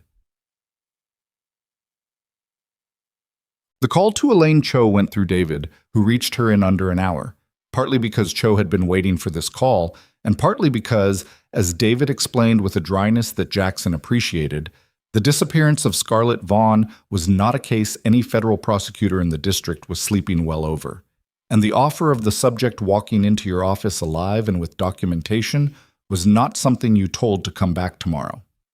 They had a meeting at 4 in the afternoon. Jackson borrowed a car from a colleague at work. His own truck was too visible now, too trackable, and drove Scarlett across the city through the gray December afternoon. She had the notebook in her lap, and she was checking pages the whole drive, not reading them, just touching them in the way of someone confirming that something is still there. He drove without talking and let her have the silence. The federal building was on South Dearborn. Cho's office was on the 14th floor, and she met them in the conference room herself. No assistant, no preamble. A woman in her late 40s with close-cropped hair and the particular directness of someone who had spent 20 years deciding what was and wasn't worth her time. She looked at Scarlett for a moment when they came in. Just a moment. "Miss Vaughn," she said, "I'm glad you're alive." "So am I," Scarlett said. "Most days." Cho almost smiled. She sat down. Show me what you have. What followed was 2 hours and 40 minutes of the most concentrated conversation Jackson had ever sat adjacent to. He was not, technically, a party to it. Cho had made clear that his presence was noted, but that this was a prosecutorial intake meeting and Scarlett was the subject. But he sat along the wall and watched, and what he watched was Scarlett Vaughn do the thing she was actually built for. Not the way the magazines described it, not the polished conference room version, not the keynote speaker version. The version underneath that, the version that had built the company in the first place. She laid out the case in sequence, clean and unbroken, from the earliest document irregularity 3 years ago through the financial engineering and the forged filings to the accident, talking through each piece of evidence with a precision that left no gaps for Cho to question because she'd already closed them. She anticipated every objection. She had the shell company documentation, the authorization chain, the parallel financial records, the timeline cross-referenced against board meeting minutes. When she got to the part about Jackson, about the manufactured complaint, and the false witness statement, Cho looked at him directly for the first time. "You pulled her from the car," she said. "Yes." "And you didn't call it in." "She asked me not to." Cho looked at Scarlett. Scarlett looked at her. Something passed between them that Jackson couldn't fully read. The acknowledgement, he thought, of a specific kind of decision that one person makes for another when the wrong people are listening. "The complaint filed against you is almost certainly fabricated," Cho said to Jackson. "Getting it formally withdrawn will take a few days, but I can make a call to Vargas tonight that makes it clear what we're looking at." She turned back to Scarlett. "The shareholders' meeting." 6 days, Scarlett said. "We can't stop it. Not legally, not in 6 days, not based on what I have right now." Cho had her hands flat on the table, looking at the documents. "What I can do is move on Holt and Brennan within 48 to 72 hours. Arrest warrants based on this package are viable." She paused. "But if you want the meeting to matter, if you want to stand in that room and make sure every shareholder understands what's been done to this company, you need to be there." Scarlett was quiet for a moment. "I'll be there," she said. "It will be public. The moment you walk into that room, everything goes public." "I know." "Holt will be there. If he hasn't been picked up by then." "He'll be there," Scarlett said. "He called the meeting. He won't miss it." She looked at the table, at her own handwriting covering the notebook pages. "He'll want to watch." They drove back in the dark. Chicago had gone into its evening state. Lights coming on in buildings, traffic dense and moving slowly. The lake invisible but present somewhere to the east felt more than seen. Jackson drove, and Scarlett sat with the notebook in her lap, and neither of them talked for several blocks. "You held it together in there," she said eventually. "I sat in a chair," he said. "You know that's not what I mean." He looked at the road. "She's good. Cho, she actually listened." "She's very good." Scarlett looked out the window. David was right about her. Another block of silence. "Ava," she said. "She's fine. She's been texting me pictures of Ferdinand." "Can she come home?" "Tomorrow," he said. "Once Cho makes the call to Vargas, the pressure on this address changes, and I want her home." He said the last part simply, without loading it. Scarlett nodded. She was quiet for a moment, then, "She's going to ask a lot of questions." She's going to ask approximately 47 questions," he said. "I'll handle the first 40. You're on your own for the rest." He heard her exhale. Not quite a laugh, but close. "Jackson." She said his name in the specific way she had. Not a question, not an announcement, something that was its own category. He'd noticed it a while ago, the way she used his name when she was going to say something that mattered. "What they tried to do to you, it didn't work," he said, "because we moved fast. If we hadn't—" "Scarlett," he said her name back the same way. "It didn't work. That's what we carry forward." She looked at him. The city moved past the windows. "I'm going to fix this," she said. Not to him exactly. More like a statement to the air, to the city, to the version of things that had tried to end both of them. The meeting, the company, all of it. "I'm going to fix it." "I know," he said. And then she stopped. He waited. "And then I don't know," she said. "But something different, something—" She shook her head slightly. He didn't fill it in. He'd learned that about her, that some things she needed to leave unfinished until she was ready to finish them. He was good at that. He'd been good at it for a long time. He pulled up to the building on North Halstead, turned off the engine. They sat for a moment in the quiet of a parked car in the middle of a city. 6 days, she said. 6 days, he said. They went inside. Since later, past midnight, the apartment quiet, and Ava still 2 floors down and the notebook closed on the table for the first time in days, Jackson stood at the kitchen window and looked at the city and thought about what Vargas had said. Possibly caused it. Someone had built a story in which Jackson Reed was the villain of Scarlett Vaughn's disappearance, had put his plates in a report, had found or invented a witness, had sat in a room somewhere and decided that the easiest way to neutralize a loose thread was to make it into a suspect. He thought about what kind of person did that. What kind of person looked at the problem of a man who'd pulled someone from a car and helped them survive and decided the answer was to destroy him. He thought about Holt. About 12 years of mentorship, 12 years of proximity, the way Scarlett had said his name the first time, Leonard Holt, with that particular careful sound, like she was handing over something she'd been holding for a long time. He understood betrayal on a smaller scale. He understood the friend who stops calling after your wife dies because grief makes people uncomfortable. He understood the colleague who takes credit for your work because they're afraid and ambitious in equal measure. He understood the small daily betrayals that people committed out of weakness. What Holt had done was different.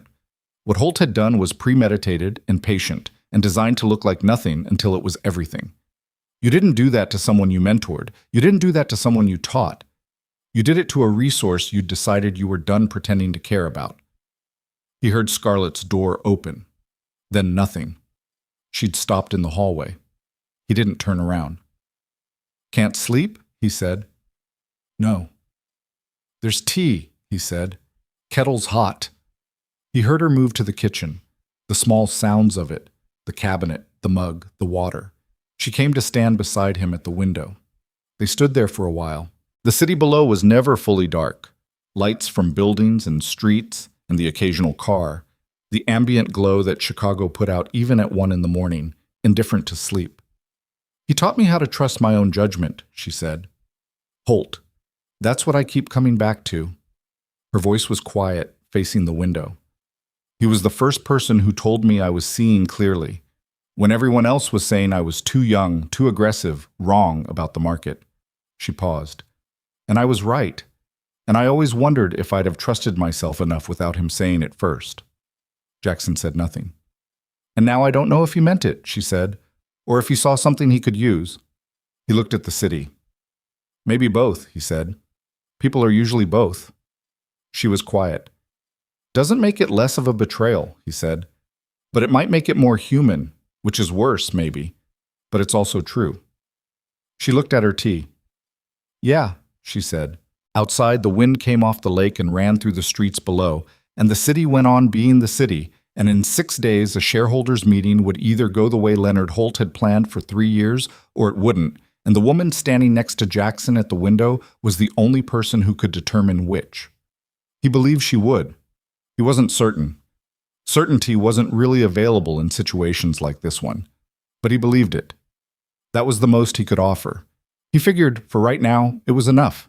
The arrest warrants came through on a Thursday. David Park called at 6:42 in the morning, 2 days before the shareholders' meeting, and his voice had the particular quality of someone who had been awake for most of the night, managing something that required managing. Jackson was already up. He'd been up since 5, the way he'd been up early every morning for the past week, some internal alarm that had reset itself to match the tension level of the situation. He handed the phone to Scarlett without a word. She listened. Her face stayed even.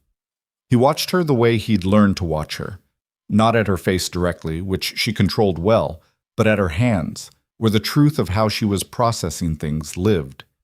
Her right hand was flat on the table. Her left, still a little careful with the ribs that were healing but not healed, pressed once against her side and then went still. "Both of them?" she said. She listened. "What about Torres?" She listened again. Something shifted in her jaw. "Okay," she said. "Call me when it's done." She put the phone down, picked up her coffee mug, didn't drink from it. "Holt and Brennan," she said. "Cho moved this morning. They'll be taken in within the hour." "And Torres?" "Cooperating witness. She went to Cho yesterday, apparently. Privately." Scarlett looked at the table. "She wants a deal." "Will she get one?" "Probably a reduced charge." She didn't know about the accident. At least that's her position. She knew about the financial manipulation, the succession filings. She's prepared to testify about those in exchange for leniency. A pause. She was frightened. Holt had leverage on her from a previous deal, something she'd done years ago that he'd buried. When the accident happened, she realized she was in something that had moved past what she'd agreed to. Jackson looked at her. "Do you believe that?" She was quiet for a moment. "I believe she's scared enough to tell the truth right now." Whether she was a victim of Holt or just a convenient ally who got cold feet, she shook her head slightly. "That's for a jury to decide." He nodded. He poured more coffee and sat back down, and they stayed there for a while in the kitchen, the apartment quiet around them. Ava's bedroom door still closed because it was early, and she'd been up late the night before working on a drawing that she had declared urgently important but had declined to describe. "The meeting is still on," Scarlett said. It wasn't a question. "You want to go?" "I need to go." She set the mug down. "Cho can arrest the architects of it, but the shareholders still don't know what's been done to their investment. The board still has members who went along with the succession narrative. And there are employees." She stopped. 40,000 people work for that company. Some of them have been watching the last 3 weeks happen and wondering if they still have jobs. She looked at him. "They deserve to hear it from me directly, not from a press release, not from a legal filing. From me." He understood that. He understood it in the specific way you understood something that wasn't your situation, but that you recognized the shape of. The difference between a thing being resolved and a thing being finished. The paperwork could be resolved. The meeting was how it got finished. "Okay," he said. "I want you there," she said. She said it straight, without preamble, without the slight sideways approach she used when she wasn't sure how something would land. "Not because I need backup, because," she considered the word, "because you were there at the beginning of this. You should be there at the end." He looked at her. "At a shareholders' meeting for a multi-billion-dollar company. You'll survive it." "What do I wear?" She looked at him for a moment. "I'll figure something out," she said. That's not a reassuring answer. It wasn't meant to be reassuring. It was meant to be accurate. Ava came out at 7:15, found them both at the table, and made the assessment that adults were very strange, but the presence of 2 of them at breakfast was an acceptable condition. She sat down, examined the available cereal options with the skepticism she always brought to them, and then looked at Scarlett. "You look different today," she said. "Different how?" Scarlett asked. Ava studied her. Less worried, but also more worried, both at the same time. Scarlett looked at Jackson. He kept his face neutral because he had nothing to add to that. "That's pretty accurate," Scarlett said. "Is something happening today?" "In 2 days," Scarlett said. "Something important." "Are you going to be okay?" The directness of it. No softening, no circling around it, just the straight question from a 6-year-old who had apparently decided that dancing around things was a waste of time, landed in the kitchen and sat there. Scarlett's face did the thing. The fast, involuntary thing. She got it back quickly, but not quite quickly enough. "Yeah," she said, I'm going to be okay." Ava nodded. Subject closed. "Can I have the last of the orange juice?" "It's yours," Jackson said. She poured it with the careful 2-handed grip she used for full containers, set the carton down and went back to her cereal, and the morning went on. Cho called that afternoon to confirm. Leonard Holt had been taken into federal custody at his home in Lincoln Park at 8:17 in the morning.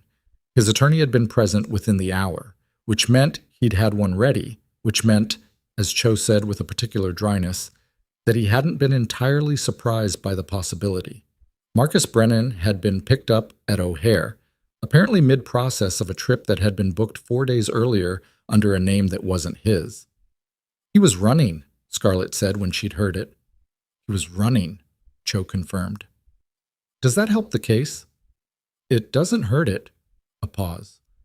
Ms. Vaughn, the meeting. I want to be clear about what you're walking into. Holt's legal team will attempt to characterize your appearance as a stunt. There will be press outside the building. There's already press, frankly. This is going to be the story of the week. The moment you step out of whatever car brings you there, everything changes. I know. If you want, we can manage it differently. Press conference first, meet with the board separately. No, Scarlett said. I'll be at the meeting. My shareholders are in that room, and they hear it from me. A short silence. All right, Cho said. I'll have people there. Update. The night before the meeting, Jackson found Scarlett in the living room at 11, standing in front of Ava's wall of drawings. Not looking at any specific one, just looking at the wall. He'd come out for water. He stopped when he saw her. She heard him and turned around. She didn't make the usual motion toward composure. She'd stopped doing that around him several days ago, he realized. Not all the way, not entirely. She was still Scarlett, still someone who kept her own counsel and carried things privately as a default.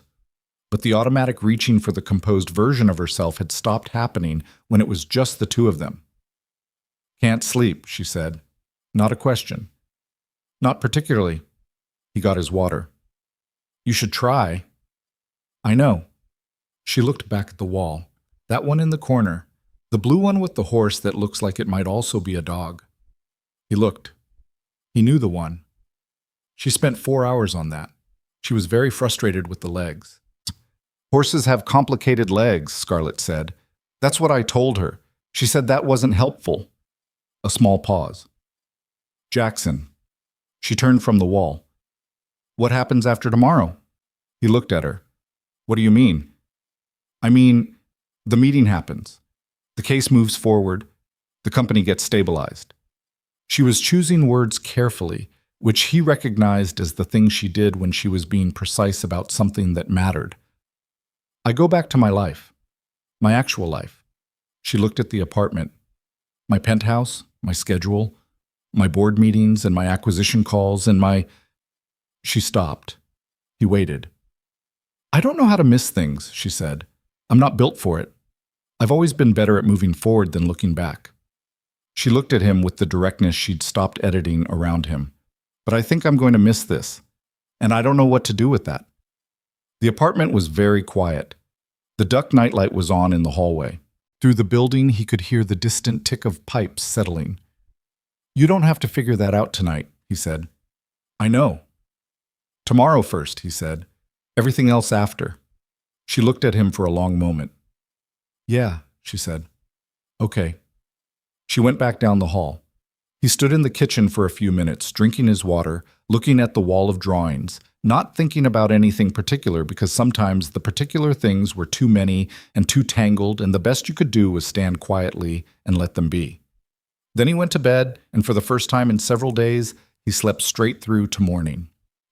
The shareholders' meeting was held in the 40th floor conference suite of a building on Michigan Avenue, and the weather the morning of it was the kind of gray, hard Chicago winter that had no interest in being atmospheric, just cold, flat light and wind off the lake, and the city going about its business around an event it didn't yet know was happening.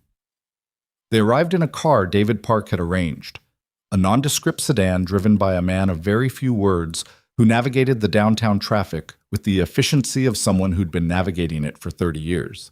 Jackson was in a dark suit that Scarlett had sourced in 2 days through David, which fit well enough that he'd stopped thinking about it, which was probably the point. Scarlett was in a black blazer over dark trousers, her hair back, the butterfly bandage on her forehead replaced with a smaller flesh-colored strip that the makeup Ava had watched her apply this morning covered mostly, though not entirely. Ava had watched the preparation process with great interest and had offered several opinions, not all of them solicited. You look like the person in charge, Ava had declared finally, which was apparently the conclusion she'd been working toward. That's the idea, Scarlett had said. What's Daddy supposed to look like? The person standing next to the person in charge, Jackson had said. Ava had thought about this. That's also an important job, she'd said, and gone back to her drawing, and Jackson had looked at the ceiling briefly and then picked up his jacket.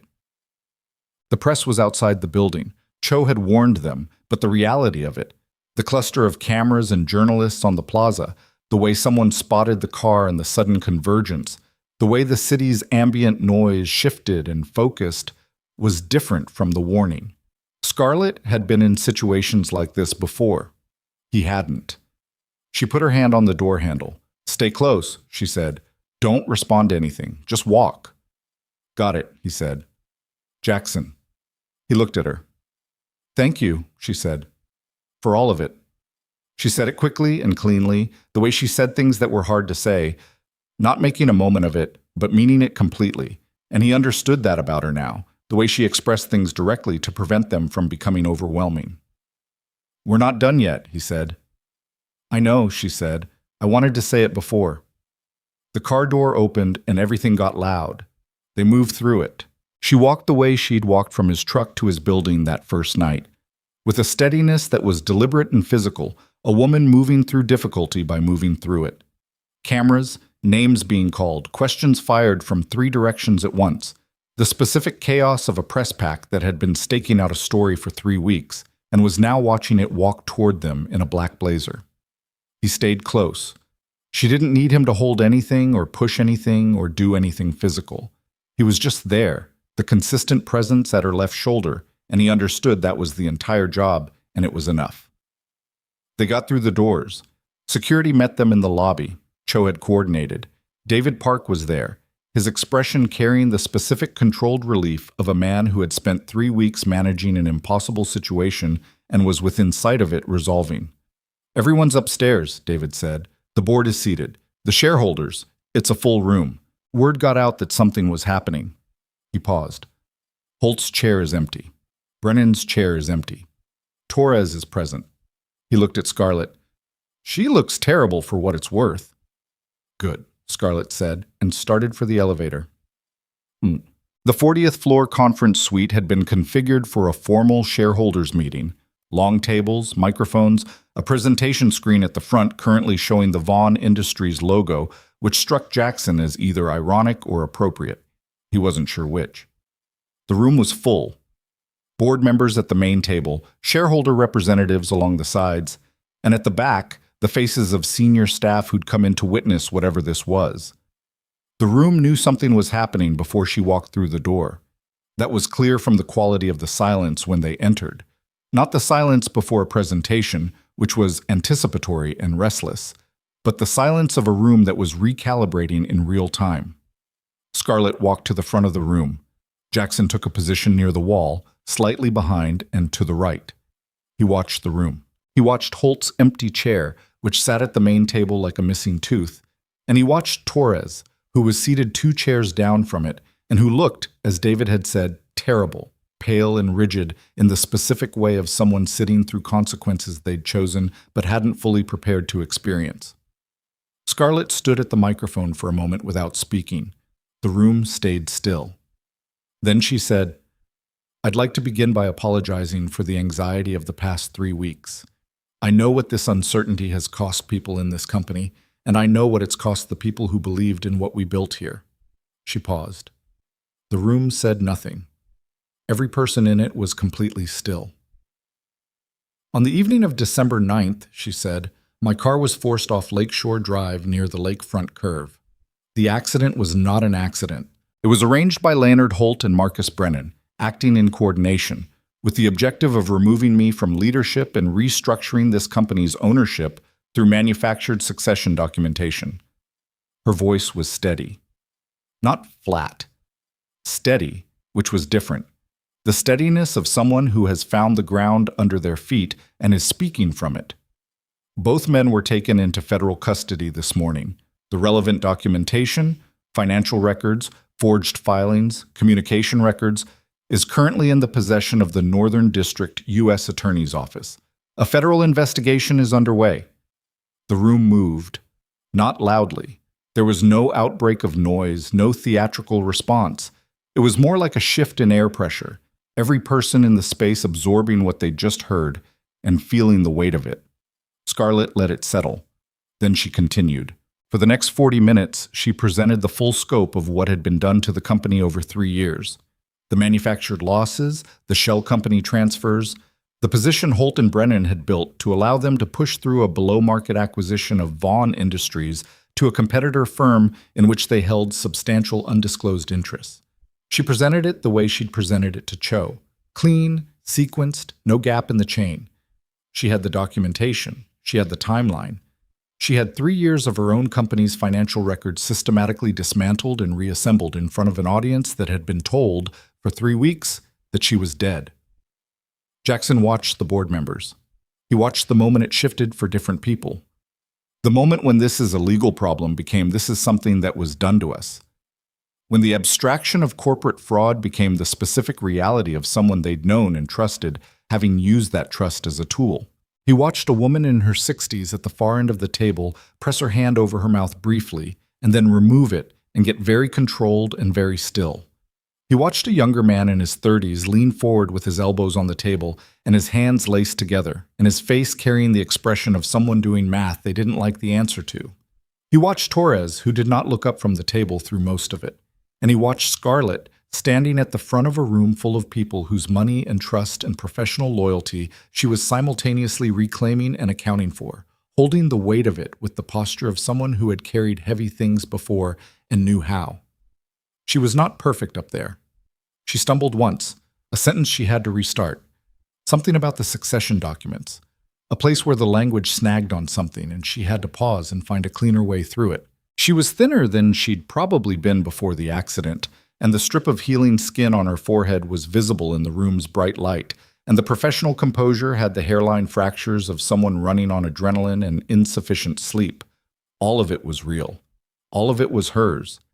When she finished, the room was quiet for a long moment.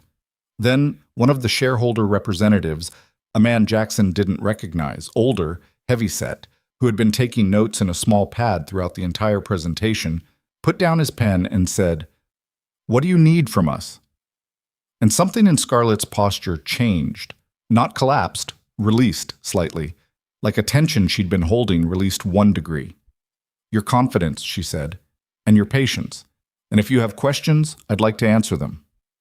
They had questions. A lot of them.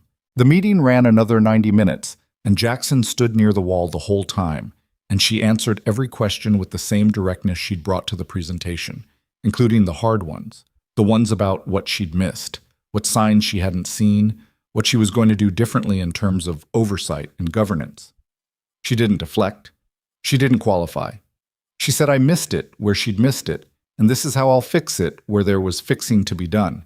And she said it in the specific way that people believe, not because they wanted to believe it, but because it was structurally honest, because it didn't ask them to overlook anything.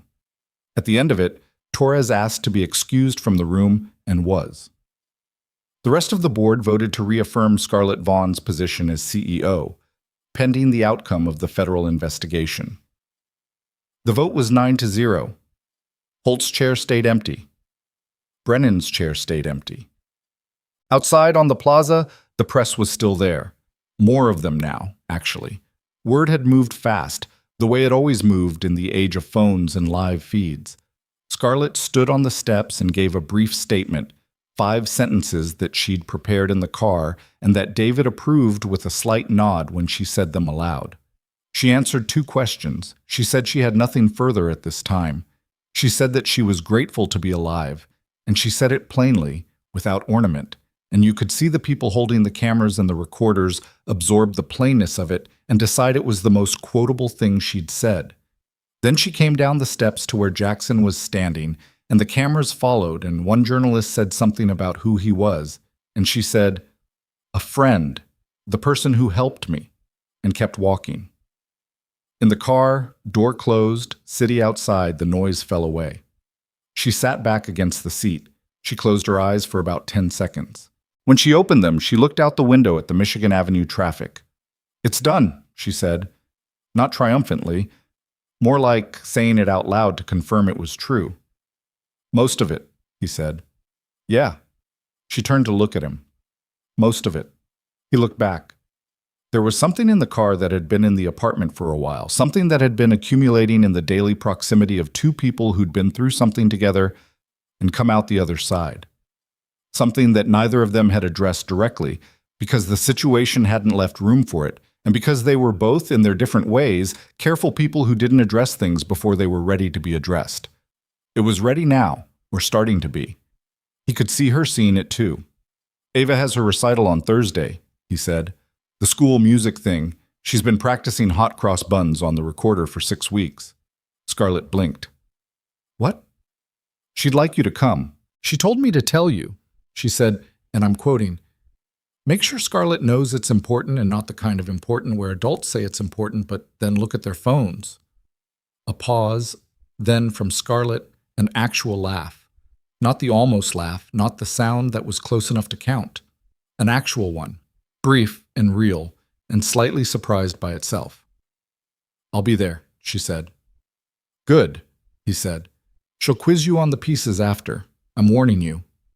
"Noted," she said. The car moved through downtown Chicago, and they sat with the window between them and the gray winter city outside, and neither of them said what they were both thinking because there was time for that now. There was, for the first time in 3 weeks, actual time. And neither of them was in a hurry to use it carelessly. He told Ava the news when he picked her up from Mrs. Kowalski's that afternoon. Not the details. The details were not for a 6-year-old who needed to sleep at night, but the shape of it. That Scarlett's problem was mostly fixed, that the bad people had been caught, that things were going to be okay. Ava listened, considered. "Is she still staying with us?" she asked. "For now," he said. "For a while." "But not forever." He looked at his daughter. She was watching him with the same assessment she'd brought to every significant situation in her 6 years. Calm, waiting, deciding what she thought. "I don't know yet," he said honestly. She looked at him for another moment. Then she nodded in the way she nodded when she'd accepted information and filed it for future reference. "Okay," she said. "Can I show her the drawing I finished? The horse one. I fixed the legs." "Yeah," he said. "She'd like that." That evening, the three of them had dinner. Pasta again, which had become a kind of unofficial tradition, though Ava had lobbied strongly for pizza and been heard but overruled. And Ava showed Scarlett the drawing, which was significantly better than the previous horse attempts, the legs having achieved a workable compromise between anatomical accuracy and Ava's stylistic convictions. Scarlett looked at it for a long time. "The legs are right," she said. Ava beamed. "I looked at pictures," she said. "A lot of pictures. Daddy says when you don't know something, you look at the actual thing, not what you think the thing looks like." Scarlett glanced at Jackson. "He's right," she said. "I know," Ava said. "He's right about most things. Not everything. He thinks hot sauce doesn't belong on eggs, but he's wrong about that." "He is wrong about that," Scarlett said. Jackson pointed at both of them. "I'm right here." "We know," they said, at almost exactly the same time, and then looked at each other, and Ava laughed in the full, uncomplicated way that children laugh when something is genuinely funny, and Scarlett's face opened in a way that Jackson had never quite seen on it before. Not the almost smile, not the real but brief smile, but something that stayed, something that didn't rush to close itself back up. He looked at his pasta. He thought about what she'd said in the living room last night. "I think I'm going to miss this." He thought about what it meant that she'd said it, not the content of it, which he'd already understood, but the act of saying it. Scarlett Vaughn did not say things she hadn't decided to say. She was precise in the way of people who had learned early that words had costs, and she did not spend them carelessly. He thought about Ava saying, "Is she still staying with us?" with the matter-of-fact acceptance of a child who had taken a stranger's presence and folded it into the architecture of her life without requiring it to be explained. The way children did that, the way they didn't build walls against people and then wonder later why the walls were there. He thought about the drive home from the stable 2 weeks ago, Ava asleep in the back, Scarlett saying an animal, just deciding you're worth its attention, with the genuine wonder of someone encountering a category of experience they hadn't known they were missing. He thought about all of it, not in sequence, but the way you thought about things that had accumulated, all at once, the whole weight of the past 3 weeks, without it being heavy. It wasn't heavy, that was the thing. All of it, the accident and the conspiracy and the false arrest threat and the shareholders' meeting and the fear he'd kept out of his face because someone had to. None of it felt like weight the way certain things felt like weight. It felt like the kind of difficulty that happened to you when you were living rather than when you were just surviving. He'd been surviving for a long time. He hadn't noticed exactly the moment that changed. Ava was explaining to Scarlett the specific politics of her friendship group at school, which involved a complicated situation regarding a shared book that two people both wanted to borrow first, and Scarlett was listening with the focused attention she brought to everything she decided was worth her time, asking questions that Ava found satisfying, which was the only standard Ava applied to conversations. Jackson picked up the dishes. He washed them at the sink, the water running warm, the sounds of the apartment around him, his daughter's voice, Scarlett's voice lower underneath it, the radiator, the building, the city beyond the windows going about its December business. The ordinary sounds of an evening at home, the sounds that were background noise when everything was as it was supposed to be. He stood at the sink and listened to them, and let himself feel what he hadn't let himself feel, while there were other things that needed feeling. The simple, specific thing of standing in his own kitchen at the end of a hard day and not being alone in it. Not alone in it. He turned off the water. Behind him, Ava was laughing at something. Behind him, Scarlett said something dry and precise that made Ava laugh harder. He dried his hands and turned around and went back to the table. It wasn't the end of anything. The investigation would run its course, and Holt's lawyers would do what lawyers did. And the company would have to be rebuilt in certain ways, and Scarlett's life would have to be renegotiated from the ground up. These were not small things. None of them resolved quickly or cleanly or without cost. But that was forward.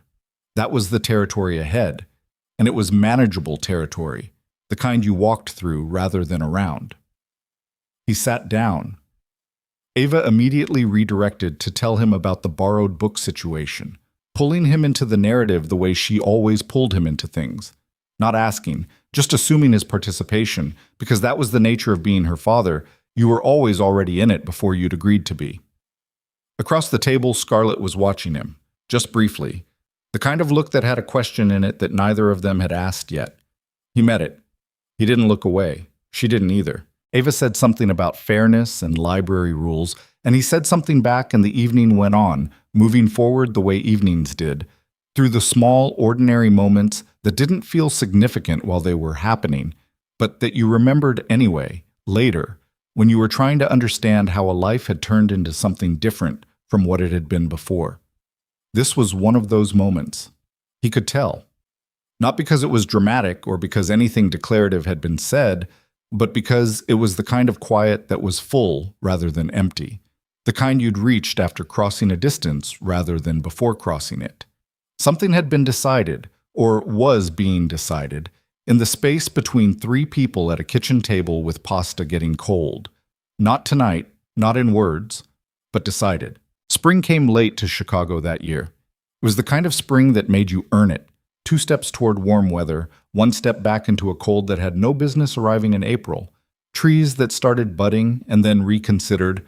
People pulling out jackets they thought they'd put away for the season and wearing them with the resigned irritation of a city that had seen this before and wasn't surprised but remained, persistently, annoyed. By mid-April, the lake was still running gray and choppy, the color of old iron, and by early May, it had finally, grudgingly, gone blue. Jackson noticed the lake turning blue on a Tuesday morning when he was driving the lakefront route on his way to a site inspection. He noticed it the way you notice things when a specific stretch of road carries memory now. The guardrail had been repaired months ago, the bent section replaced with new metal that sat flush with the rest of it and showed no mark of what had happened there on a December night. If you didn't know, you'd never know. The city had just absorbed it, the way cities absorbed everything, quietly and without ceremony. He knew. He drove past it and thought about that night, the snow, the gap in the barrier, the woman slumped against the door with her pulse strong under his fingers. And then he thought about breakfast that morning, which had involved Ava attempting to teach Scarlett a card game she had partially invented and partially borrowed from something she'd seen on television, the rules of which shifted whenever Ava was losing.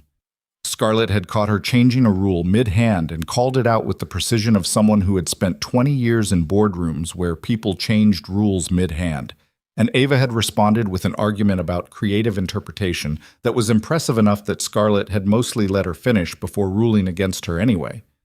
It was a normal Tuesday morning. It was an ordinary thing. He thought, driving past the repaired guardrail in the thin April sunlight, about how much those two categories overlapped now, normal and extraordinary, and how long it had taken him to stop being surprised by it. Leonard Holt's trial had begun in February and was expected to run through summer. The federal case was substantial. Cho had described it, in the clipped language of a prosecutor who didn't traffic in hyperbole, as one of the cleaner cases of corporate fraud and conspiracy to commit murder that her office had seen in a decade. Clean meaning well documented. Clean meaning that every attempt Holt's legal team made to find a gap in the evidence had so far run into a wall built from 3 years of his own meticulously falsified financial records, which, when assembled correctly, told a story he had no adequate alternative explanation for. Jackson had testified in February. He'd sat in a federal courtroom on a Tuesday morning and answered questions from Cho's second chair for 40 minutes. Factual, specific, what he'd seen and done on the night of December 9th, what Scarlett had told him, what the text messages had said, what the detectives had asked him. He'd been cross-examined for 20 minutes by Holt's lead attorney, a man named Garfield who was skilled in the way of people who had made a career out of finding the question that made a witness hesitate. Jackson hadn't hesitated on anything that was true, and the things that were complicated he'd described as complicated, and afterward Cho had found him in the hallway and said, "That was solid," which he'd understood was the prosecutorial equivalent of high praise. Holt had looked at him during the testimony. Jackson had looked back. There was nothing in the exchange that needed to be said. No dramatic confrontation, no revelation. Just a man who had tried to have a woman killed looking at the man who had made sure she survived, and understanding completely that the distance between those two outcomes was the entirety of the story. Brennan had taken a plea deal in January. Torres had testified for the prosecution. The succession vote that Holt had engineered had been formally vacated, the forged documents entered into the court record, the shell companies dissolved by order of the court, with their assets subject to seizure pending the trial's outcome. Scarlett had been in the courtroom for most of it. She didn't attend every day. The company still required her, and she'd made a deliberate point of not letting the trial become the organizing principle of her life, which Jackson understood as the same instinct that had kept her moving through the past year. You couldn't rebuild while you were standing in the rubble, but she was there for the significant days, and she sat with a stillness that was different from the controlled stillness she'd used to manage things in the first weeks at the apartment. This was settled. This was a person who had accepted the cost of something and was watching it be accounted for. He sat beside her on those days. They didn't talk much during the proceedings. They didn't need to. The programs had been Scarlett's idea, and she'd built them the way she built everything, from the foundation up, with the kind of attention to structural integrity that her civil engineering background still insisted on, even when the structure was human rather than concrete. The Vaughn Family Initiative had launched quietly in March, without a press conference or a campaign, which was deliberate. She'd told Jackson about it one evening over the kitchen table, 3 months after the shareholders' meeting, when the company had stabilized enough that she'd been able to turn attention outward without the whole thing crumbling inward. She'd described it matter-of-factly: support grants for single parents, flexible employment structures for working families, a childcare partnership program with the company's Chicago area operations, a mentorship network for employees navigating parenting alongside professional demands. He'd listened. Then he'd said, "You're building what you needed." She'd looked at him. "What?" "When you were 22, starting the company, what you needed and didn't have." He'd looked at the table. The structure that would have made it possible to have both things at once. She'd been quiet for a moment. "I didn't have a kid at 22. "No, but you had the same 24 hours everyone else had, and you spent all of them on one thing because the infrastructure for spending them differently didn't exist." He'd looked at her. "You're building the infrastructure." She'd looked at her hands. Something moved through her face that she didn't try to manage. "Yeah," she'd said. "I guess I am." The program's first cohort was 30 families. By May, it was 90. 2 other companies in the industry had called asking to model similar programs. Scarlett had taken those calls herself. Ava's recorder recital had been in December, 4 days after the shareholders' meeting, and Scarlett had been there, sitting in the third row of a school multipurpose room on a folding chair next to Jackson, in a situation that was approximately as far from a 40th floor conference suite as a human being could get, watching a room full of 6-year-olds produce sounds from plastic instruments that could generously be described as music. Ava had been in the fourth group. She'd walked up with the focused expression she brought to performances of any kind, had located them in the audience immediately. She always found Jackson first, a radar that hadn't failed since she was old enough to scan a room, and had added Scarlett to the location with a slight adjustment of her expression that was, in Ava's emotional vocabulary, approximately equivalent to relief. She'd played hot cross buns with the unwavering commitment of a person who had practiced it for 6 weeks and intended to get her money's worth. It was not the best rendition Jackson had ever heard. It was absolutely the most earnest. After, in the parking lot, Ava had provided her own critique. She felt the middle section had been stronger than the opening, a judgment she delivered with the objectivity of someone who had already emotionally processed the experience, and then had asked Scarlett what she'd thought. "I thought you meant every note," Scarlett had said. Ava had considered this. "That's true," she'd said. "I did." "Then it was perfect," Scarlett had said. Jackson had looked at the parking lot lights. He'd been doing that a lot lately, looking at neutral objects while something happened in his chest that he didn't have efficient language for. The question of what came next had answered itself the way most real things answered themselves, gradually, through living rather than deciding. Scarlett had gone back to the penthouse in January. She'd had to. The company needed her physically present in certain ways. There were boards and meetings, and the ongoing coordination with Cho's office that required her to exist in the geography of her professional life. She'd gone back, and the apartment on North Halsted had resumed being the apartment on North Halsted, just Jackson and Ava and the drawings on the wall and the duck nightlight. And it was fine. It was home. It had been home before December, and it was home after. But the penthouse was where Scarlett slept, and it was not where Scarlett was, in the way that mattered. She came to dinner on Tuesdays and Thursdays. She came to Ava's Saturday drawing sessions, which had expanded from individual projects into a thing Ava had named an art studio meeting, and which required Scarlett's critical evaluation of the week's work. She came on Sunday mornings sometimes and drank coffee at the kitchen table while Jackson made breakfast, and Ava talked about the week's events with the comprehensive detail of someone filing an official report. She came to Ava's parent-teacher conference in March, sitting next to Jackson in 2 small chairs in front of Ava's teacher, Ms. Chen, who had noted Scarlett's presence without comment in the professional way of a teacher who had encountered many configurations of family at those small chairs and had long ago decided her job was the child in front of her, not the adult's arrangement. Ms. Chen had said Ava was doing very well in reading and math, and that she had a gift for spatial reasoning, and that she was sometimes impatient with activities she found too slow, which she'd said with a slight smile that suggested she was being diplomatic. Walking back to the car after, Jackson had said, "She was describing me at her age?" "She was describing me at any age," Scarlett had said. Ava, walking between them, had said, "She was describing me right now," with a pragmatism that had ended the conversation. There was a night in April, a Tuesday, an ordinary dinner night, when Ava had fallen asleep on the couch mid-cartoon, which happened sometimes when the week had been long, and Jackson had carried her to bed while Scarlett waited in the living room. And when he came back, she was looking at the wall of drawings the way she'd looked at it that first night, the way she'd looked at it several times since.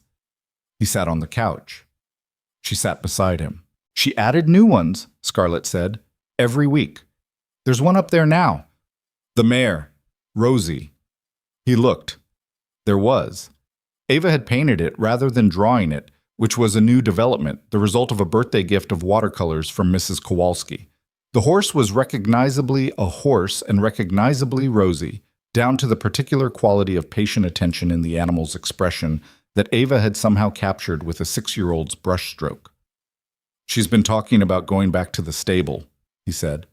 "I know, she told me." Scarlett paused. "I was thinking about buying a membership. For the stable. For her." He looked at her. "Is that too much?" she asked. He thought about it honestly. "No, it's the right amount." She looked at the painting. I want to be careful, she said, about what I give her and what it means. I don't want her to. She stopped. I don't want the things to matter more than the time. She knows the difference, he said. I know she does. I want to be sure I do. He looked at her profile. She was still looking at the painting, her hands in her lap, the particular stillness of someone thinking through something they cared about getting right. This was one of the things he'd come to understand about her over the months, that her precision was not coldness, that the careful way she said things and did things came from the same place as the structural engineering instinct. The belief that if you were going to build something, it was worth building correctly. That shortcuts in the foundation showed up later in ways you couldn't fix easily. She'd applied that to the company. She was applying it to this. Scarlett, he said. She looked at him. She already knows the difference, he said. She's known since December. She's 6 and she's smarter about people than most adults I know. And she has decided you're someone she trusts. That's not about the stable membership. That happened before you bought her anything. Something moved in her face, real and unguarded. I know, she said quietly. I just don't want to be careless with it. You're not careless with anything, he said. That's not your problem. She made a sound. What's my problem? You build good things and then you worry so much about breaking them that you forget to just be in them. A long pause. Outside, the city was doing its nighttime thing, the ambient sound of it coming through the old windows, the lake somewhere east of them in the dark. Yeah, she said. That's probably accurate. He looked at her. She looked at him. I love you, he said. It wasn't planned, not in the sense of having rehearsed it or chosen a moment for it. It was the next true thing to say, and he said it in the same register he said most things, straight, without elaborate delivery, with the quietness of someone who had thought about it long enough that saying it out loud was simply the last step of a process that had been complete for a while. She was very still for a moment. Then she said, I know. He raised an eyebrow. I've known for a while, she said. I didn't know what to do with it. And now? She looked at him, and there was something in her expression that was both certain and terrified, which was probably the honest combination, probably the only one worth trusting. Now I think I stopped trying to figure out what to do with it and just let it be true, she said. That would work, he said. I love you too, she said. In case that wasn't clear. It was getting clearer, he said. She made the sound that had started as an almost laugh in December and had become, over months, a real one. It was still a little surprised at itself. He'd decided that was one of his favorite things about it. They went to the mountains in September. It was Jackson's idea, in the loose way that ideas were his, when what he'd actually said was that Ava had been talking about seeing real mountains for 2 months, and he'd looked at the calendar, and there was a week in September that worked. Scarlett had said she'd clear the schedule. He'd booked a cabin in Colorado, in the San Juan Range, the kind of place that was genuinely a cabin rather than a cabin as a brand concept. Wood walls, a working fireplace, a porch that faced west where you could watch the light change on the peaks in the evening without anyone asking anything of you. Ava had spent the flight there reading a library book about mountain ecosystems and periodically reporting findings. She had theories about the altitude. She had questions about whether there would be horses. She had a new sketchbook and 4 colors of pencil and a focused intention to draw everything. The drive from the airport to the cabin took them through country that got increasingly specific in the way of the American West. The terrain doing things that terrain in the Midwest didn't do. The scale of things shifting. The sky opening up in ways that made you aware, suddenly, of how much sky you'd been missing. Jackson drove. Ava was in the back narrating. Scarlett was in the passenger seat with the window cracked, which she'd done on car trips since February, regardless of the temperature, because she said she thought better with moving air. She'd said once that she'd forgotten what it felt like to be somewhere that wasn't a meeting. He'd told her that was the point. That first evening at the cabin, Ava decided the porch was an appropriate venue for her field sketches and installed herself there with her sketchbook while the light was still good, working with the focused efficiency of an artist with limited daylight. Jackson made coffee and brought it out, and Scarlett was at the porch railing looking at the mountains, which were doing the thing they did in the September evening, going gold and then amber and then a deep reddish purple in the way that made you understand why people had been painting them for 100 years without managing to get it exactly right. He stood beside her with the coffee. "Do you remember," she said, "the first night? In the apartment, when you said you'd made peace with the version of your life that didn't include surprises?" "I don't remember saying it quite like that." "You implied it. You said you'd made a trade and you were good with the trade." She looked at the mountains. "I've been thinking about that, about what it means to make peace with something versus what it means to accept a smaller life because you're afraid of what it costs to want more." He looked at her. She was still looking at the mountains. "Those sound like the same thing from the outside, so," he said. "They're completely different from the inside," she said. "Making peace with a trade means you understand what you gained and what you gave up, and you believe the math works. Accepting a smaller life means you stopped doing the math." He thought about that. "Which was I doing?" She turned to look at him. "I think you were making peace with the trade. Genuinely. You weren't shrinking. You were building something specific." She paused. "I was accepting a smaller life and calling it discipline." "What changed?" She looked at him with an expression that didn't need elaboration. "Right," he said. Behind them, Ava said without looking up from her sketchbook, "You're both very slow at talking about things you've clearly already decided." Jackson looked at his daughter. "She's not wrong," Scarlett said. "She's never wrong," he said. "It's one of her more inconvenient qualities." Ava turned a page in her sketchbook and said nothing further, having delivered her assessment and considered the matter handled. He'd had the ring since July. Not because he'd been planning a specific moment, but because he'd been in a jewelry shop near the site on a Thursday and had gone in on an impulse he didn't fully understand and had spent an hour talking to a woman named Patricia who had been doing this for 30 years and who listened to him explain the situation with the patience of someone who'd heard a great many situations and understood that the specifics always mattered more than the category. He'd described Scarlett the way he thought about her. Not the public version, not the CEO version, but the woman who worked at his kitchen table in his old college sweatshirt, who looked at horse paintings with genuine feeling, who asked his daughter real questions and listened to the answers, who stood at his kitchen window at 1 a.m. and said things she'd spent her whole career not saying because she'd finally found a place where saying them didn't cost the wrong thing. Patricia had shown him 3 rings. He'd bought the second one.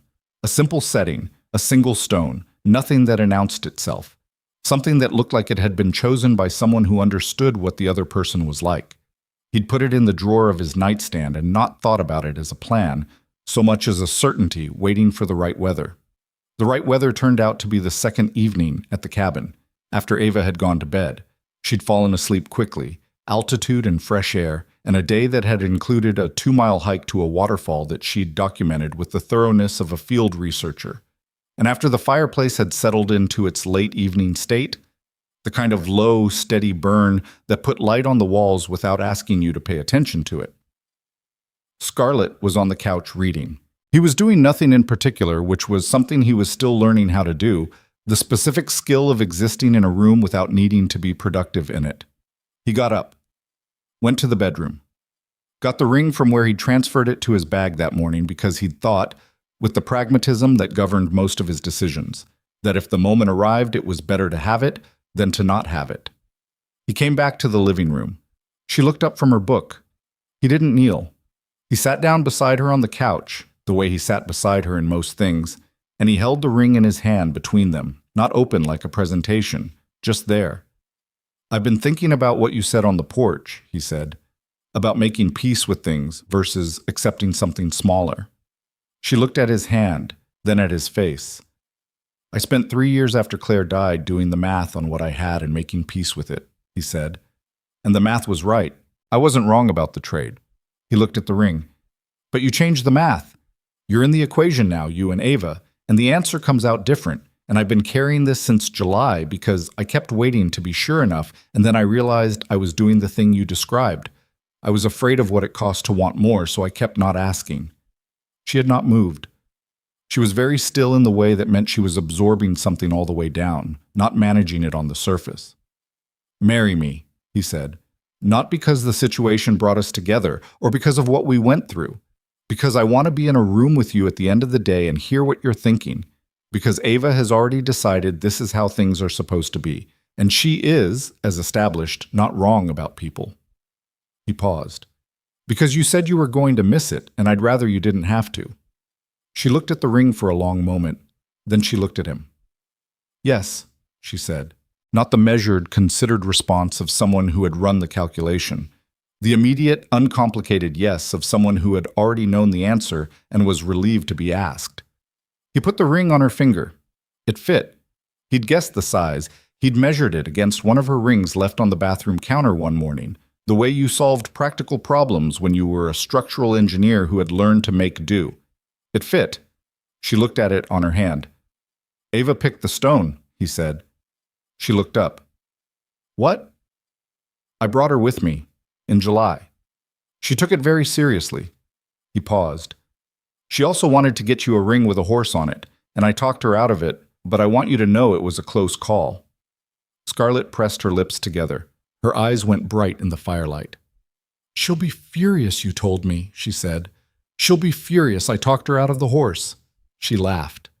The real one, the full one, the one that didn't apologize for itself. She put her hand against his face, and he turned toward it, and they sat in the firelight of a Colorado cabin, with the mountains outside and the world at a manageable distance.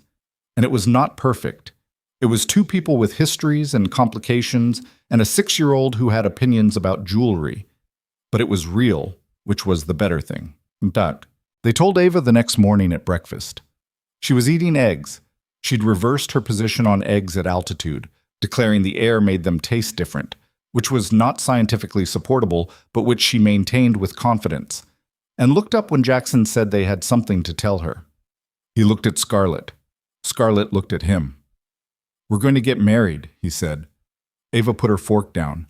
She looked at Scarlett's hand on the table, at the ring, which she examined with the attention of someone confirming what she already knew. I told him not to get the horse ring, she said to Scarlett. I want you to know it was an option. He told me, Scarlett said. I would have said yes to the horse ring. Ava looked at her father with an expression of vindicated wisdom. I told you, she said. Noted, he said, for future reference. Ava looked at Scarlett. Something moved through her face. The 6-year-old version of the feeling that didn't have a simple name, the one that happened when something you'd wanted turned out to be a real thing, rather than a hoped-for thing. Are you going to live here? She asked. With us? We'll figure out the specifics, Scarlett said. But yes, with you. Ava nodded. She picked her fork back up. Okay, she said. We'll need more bookshelf space. You have a lot of books. I do, Scarlett said. I have a good system, Ava said. I'll show you. They were married in November, a year and 2 days after the accident. It was not a large wedding. Neither of them wanted large. Scarlett, because she'd spent enough of her life in rooms full of people performing public versions of themselves. Jackson, because he'd never been comfortable in the center of that kind of attention and wasn't about to start on a day he actually cared about. 40 people, a rented space in Lincoln Park with high windows and enough room to move around in without having to perform. David Park as one of the witnesses. Marcus Osei as another. Mrs. Kowalski in the third row, weeping with a happiness she made no effort to contain.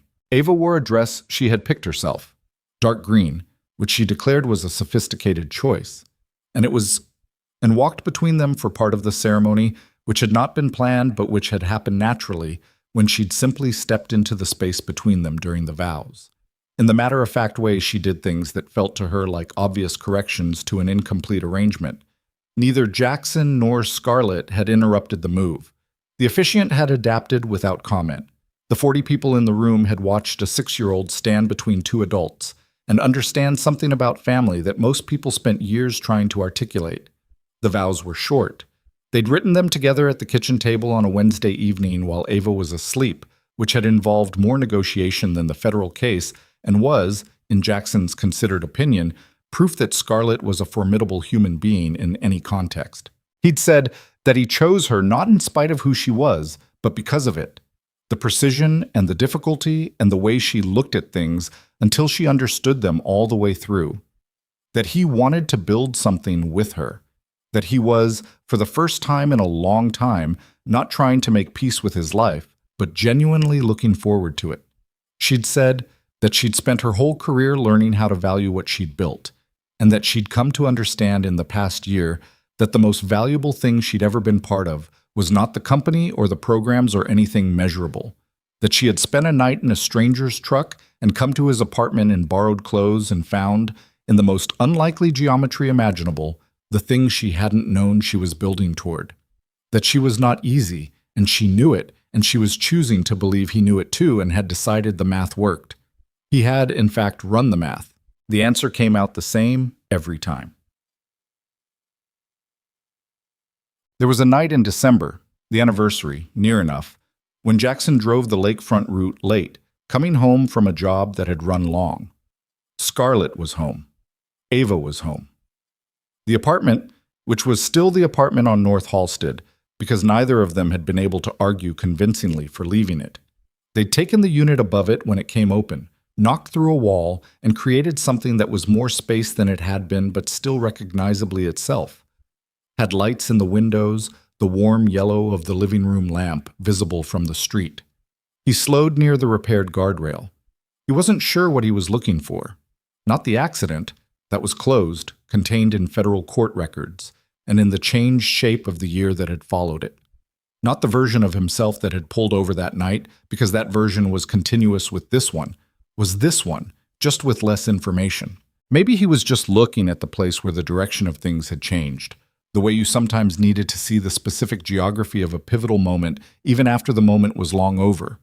The way you stood at a crossroads you'd already crossed, not to go back but to confirm that you'd in fact been there, that the thing that changed you had a location in the real world and was not just a feeling you'd decided to attribute meaning to. He'd pulled over for a woman in the snow because he couldn't not, because some instinct that preceded language had decided that stopping was the only available option for a person of a certain kind. He hadn't known what that stop would cost him or give him. He hadn't made a calculation. He'd just gotten out of the truck. That was the thing about most of the significant moments, he'd come to think. You didn't recognize them while they were happening. You didn't get a signal that this was the one, that what you did in the next 30 seconds would reorder the next 12 months and everything downstream. You just did what you did, from whatever you were made of in that moment, and the significance was something you understood later, looking back at the geography. He thought about Ava saying that was the right thing to do the morning after, with the complete moral certainty of a 6-year-old who had not yet learned to hedge. She was right. It was the right thing to do. Not because of how it turned out. The outcome was downstream of the choice, and a thing wasn't right because it turned out well. It was right because it was right. But he was glad for how it turned out. He was, more thoroughly than he knew how to say without getting inarticulate about it, glad. He pulled back onto the road. He drove home. The lights were on in the apartment, the warm yellow of the living room, and when he came through the door, Ava was at the table doing something with watercolors that had gotten slightly out of hand in terms of coverage area, and Scarlett was at the kitchen counter with a bowl of something and her laptop open to what looked like program financials, which she closed when he came in, because she'd gotten better at that, at closing the laptop when he came home, at being in the room rather than being in the work. She was not perfect at it. She'd admitted once, with the candor she'd started applying to her own shortcomings as though accurate self-assessment was a problem that yielded to sufficient rigor, that she probably always had some part of her brain running the company even in the middle of dinner, and that she was not sure if that was fixable so much as manageable. He'd told her he'd spent 6 years with part of his brain always monitoring Ava, and that probably wasn't going away either. So we're both partially somewhere else all the time, she'd said. Yeah, he'd said, but the part that's here is here. She'd thought about that. I can work with that, she'd said.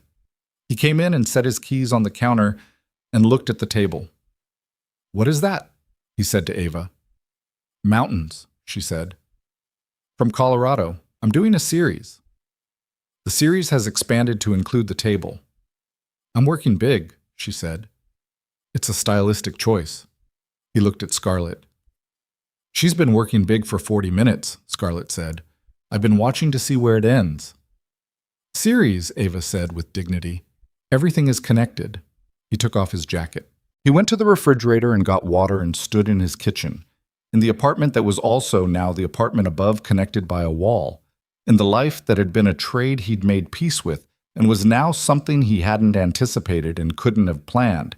And he looked at his daughter painting mountains with too much water on the brush, and at the woman who had come through his door and borrowed clothes and stayed, and he thought about the drive home, about the repaired guardrail in the dark, about the way the city absorbed everything eventually and kept going. He thought about what you couldn't plan and what you couldn't prevent and what you could do, which was stay present in the specific life you were actually living rather than managing your exposure to it. He thought about the word home, which was a simple word and a complicated thing, the way the simplest words usually were. A home wasn't the place exactly, though the place mattered. It was the specific constellation of people and habits and ordinary moments that repeated and accumulated until they had weight, until they were what you came back to, until coming back to it was the sentence you were always in the middle of. He had been coming back to this for a long time, in the years when it was just him and Ava and the duck nightlight and the wall of drawings. He was still coming back to it now, with the rooms expanded and the constellation changed, and the wall of drawings joined by a painting of mountains and a watercolor horse named Rosie, and a small framed photograph from a November wedding where a 6-year-old in a green dress stood between two people and completed a shape that the shape had always been waiting to be. The greatest fortune, he thought, was not the absence of difficulty. It was not the achievement of stability or the successful execution of plans. It was simpler and harder than both of those things, and it was this: to be a person who, at the end of a difficult day in a difficult world, had somewhere real to come back to, and people waiting when you got there. "Sit down," Ava said without looking up from the mountains. "You're making the room feel busy." "I just got home," he said. "I know," she said. "Sit down anyway." Scarlett looked at him over the laptop. The almost smile that had become a real one, the one that still surprised itself sometimes, was on her face. He sat down. He was home.